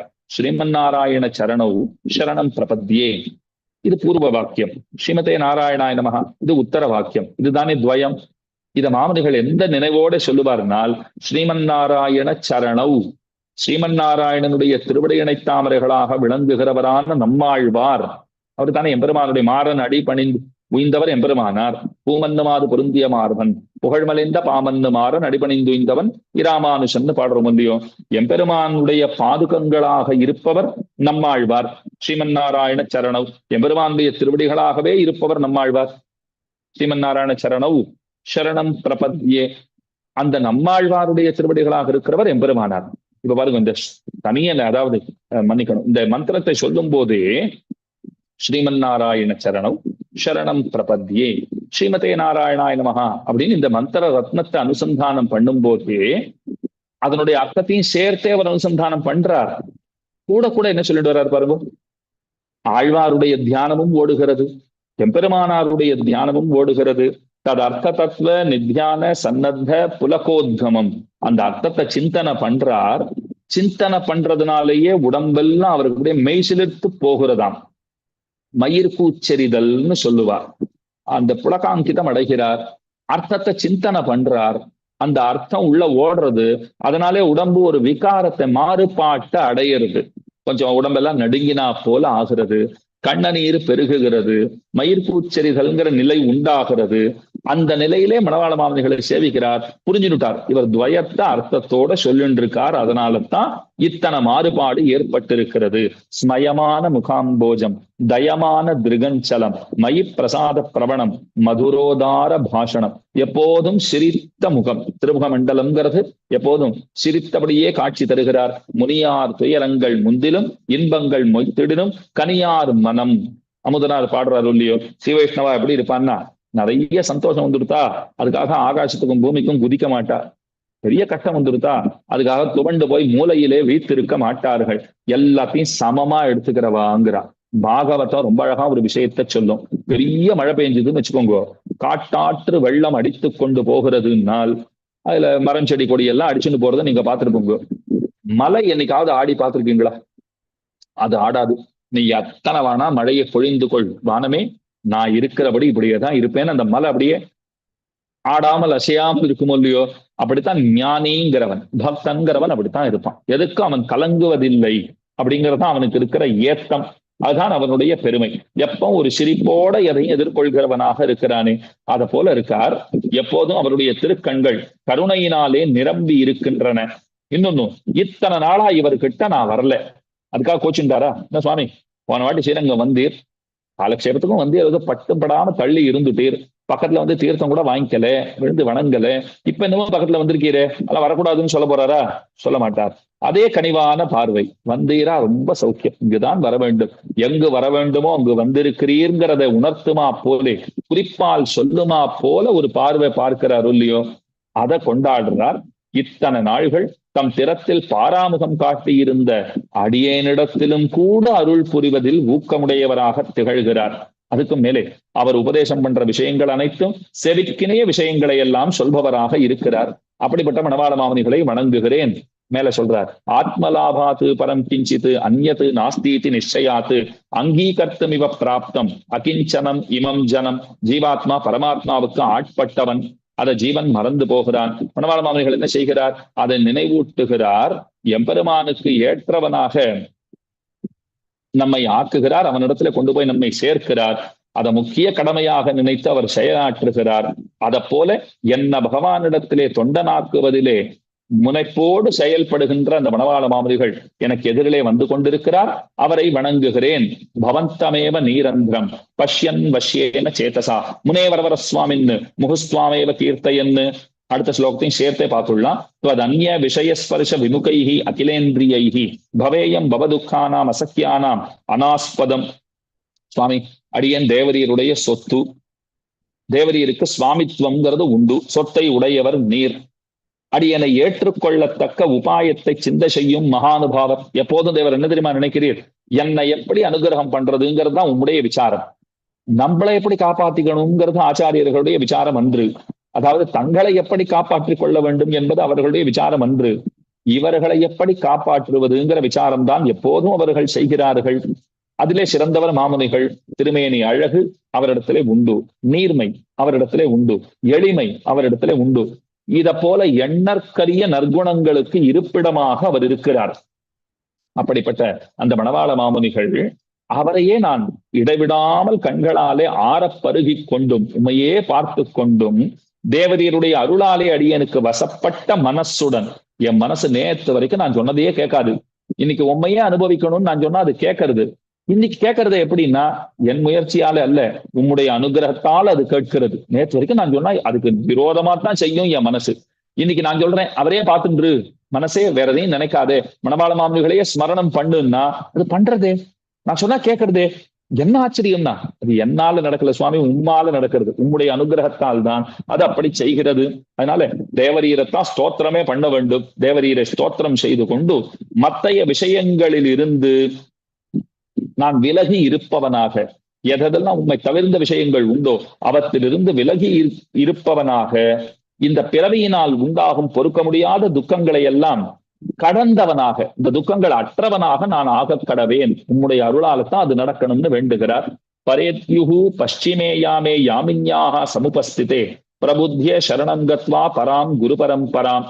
இரவினுடைய கடைசியான அந்த 4வது யாமமானது கிட்டின வளவில் காலையிலே எழுந்தவுடன், 4வது யாமம் காத்தால வேளைன்னு வச்சுக்கோங்க, அதுல எழுந்துக்கிறார்.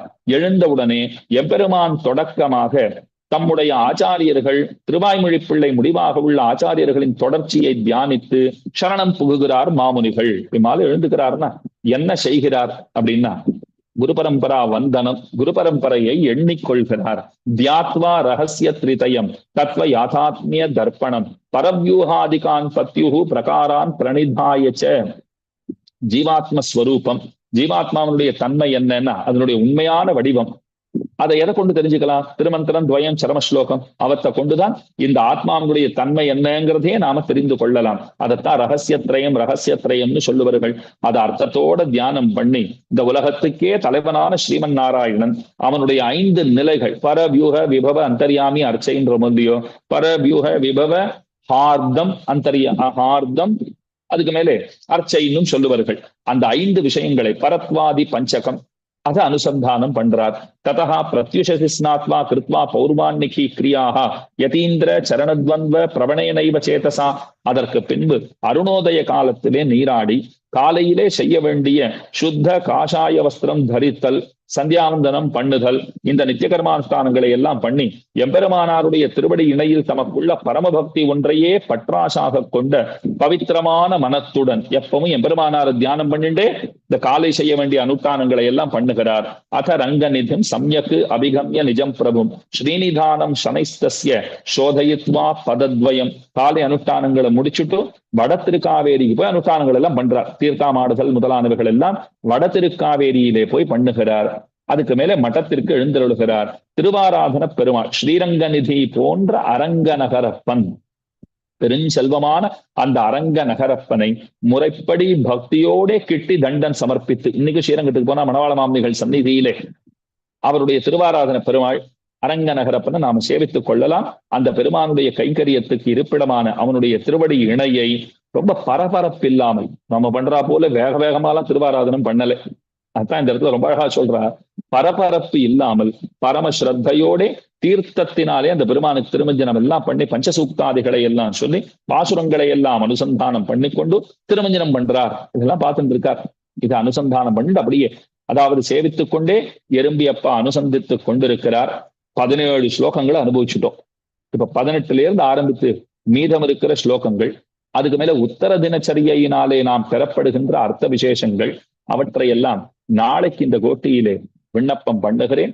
அவசியமாக அனைவரும் கலந்து கொண்டு இந்த அர்த்த விசேஷங்களை கேட்டு இன்புற வேண்டும்னு பிரார்த்தித்துக் கொள்ளுகிறேன். மேலே அடுத்த நாள் மணவாள மாமுனிவன் மகிமைன்னு தலைப்பு கொடுத்திருக்கிறேன். மாமுனிகளுடைய பெருமைகள் அவற்றை அனுபவிப்பதற்கு அன்றைய தினமும் அனைவரும் கூட வேண்டும் என்று பிரார்த்தித்துக் கொண்டு புத்தங்குறைகளை பொறுத்தருள வேணுமாய் கேட்டுக்கொண்டு நாளை மீண்டும் சந்திக்கிறேன் என்று சொல்லி அமைகிறேன். அடியேன். ஸ்ரீமதே ரம்யஜாமா திரு முனீந்திராய மகாத்மனே ஸ்ரீரங்கவாசினே பூயாத்து நித்யஸ்ரீஹி நித்யமங்கலம். அடியேன் தன்யாஸ்மி சுவாமி. ரொம்ப அருமையா இருந்தது சுவாமி. பக்தி பாவனை கிரந்தமான பூர்வ தினச்சரியா ரொம்ப ரொம்ப அருமையா இருந்தது. மாமுனிகளோட ஒரு நாளின் முற்பகுதி எப்படி இருக்கும் அப்படின்றது ரொம்ப அருமையா சாதிச்சுங்க. இது தொடர்ச்சியா நாளைக்கு அனுபவிக்கிறதுக்கு நாங்க சித்தமா இருக்கோம் சுவாமி. கேள்விகள் இருந்தா கேட்கலாமா சுவாமி? அடி யாராவது கேள்வி இருந்தா ஹேண்ட்ஸ் ரைஸ் பண்ணுங்க. அடி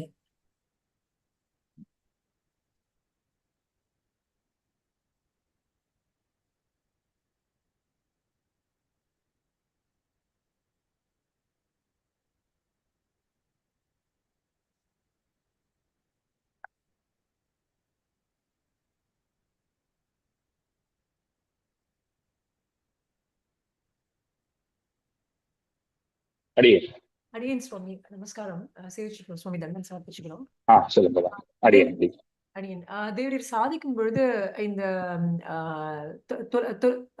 டவல்ல தொடச்சுக்கிறது அந்த அதெல்லாம் ஒரு ஸ்லோகம் சொல்றதுலாம் தேவரீர் சாதிச்சு, அந்த ஸ்லோகங்கள் தினச்சரியா ஸ்லோகங்கள்லாம் எங்கிருந்து நம்மளுக்கு கிடைக்கும்? அது எப்படி? அது நித்யானுஷ்டான கிரமம்னு அந்த நாள்ல காஞ்சி பிரதிவாதிங்கிற அனந்தராச்சாரிய சுவாமியும் போட்டிருக்காரு. லிப்கோலையும் ஒரு புக்கு போட்டிருக்காரு.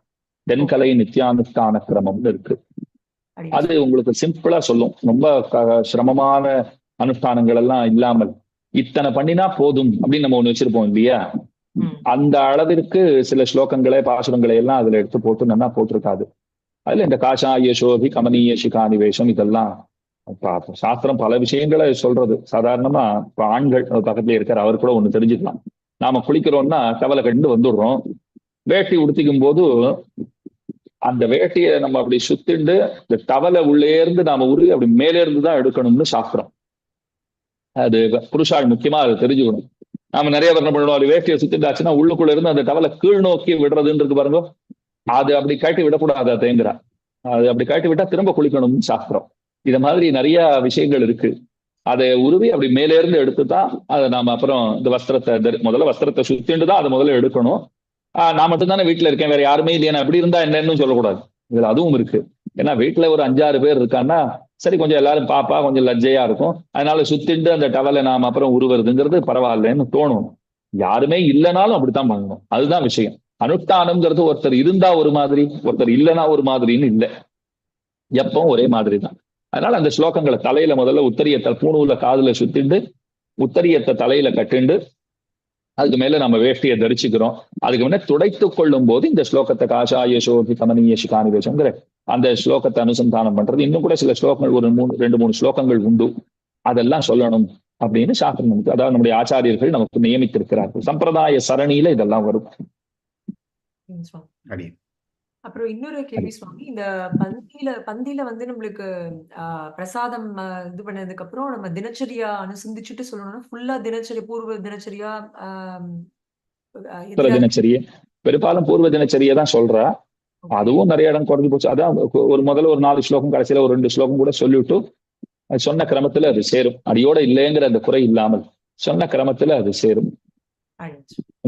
நான் எல்லாருக்குமே இன்னைக்கு அந்த பொறுமை இருக்காருன்னா அந்த பொறுமை இல்லை, யாருக்கிட்டையும் அவ்வளவு டைமும் இல்லை. அடுத்த தடவை அப்புறம் சாப்பிடவே வரமாட்டான். அங்க போனா அவன் 1/2 மணி நேரம் ஸ்தோத்திரம் எல்லாம் சொல்றான், அதனால வேண்டவே வேண்டாம்னு விடுவான். அந்த மாதிரி இல்லாமல் சரி எவ்வளவு அவளுக்கும் சிரமம் இல்லாமல் அது ஒரு 2-3 ஸ்லோகங்களையாவது நிச்சயமா நாம சொல்லணும்.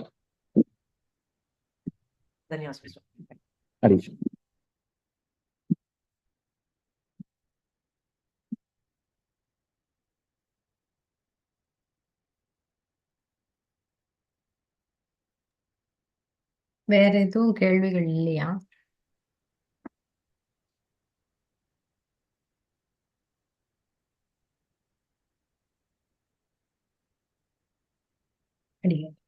நாளைய உபன்யாசத்தின் தலைப்பு உத்தர தினச்சரியா, பூர்வ தினச்சரியாவோட பாக்கியம் அப்புறம் உத்தர தினச்சரியாவும் சுவாமி சுவாதிப்பர். நாளைக்கும் அனைவரும் இதே மாதிரி இதே சமயத்துல ஜூம்ல இணையவும் அப்படின்ட்டு பிரார்த்திச்சுக்கிறேன். இதோட இன்றைய நிகழ்ச்சி பூர்த்தியாகுது. அடியேன் தன்யோஸ்மி சுவாமி.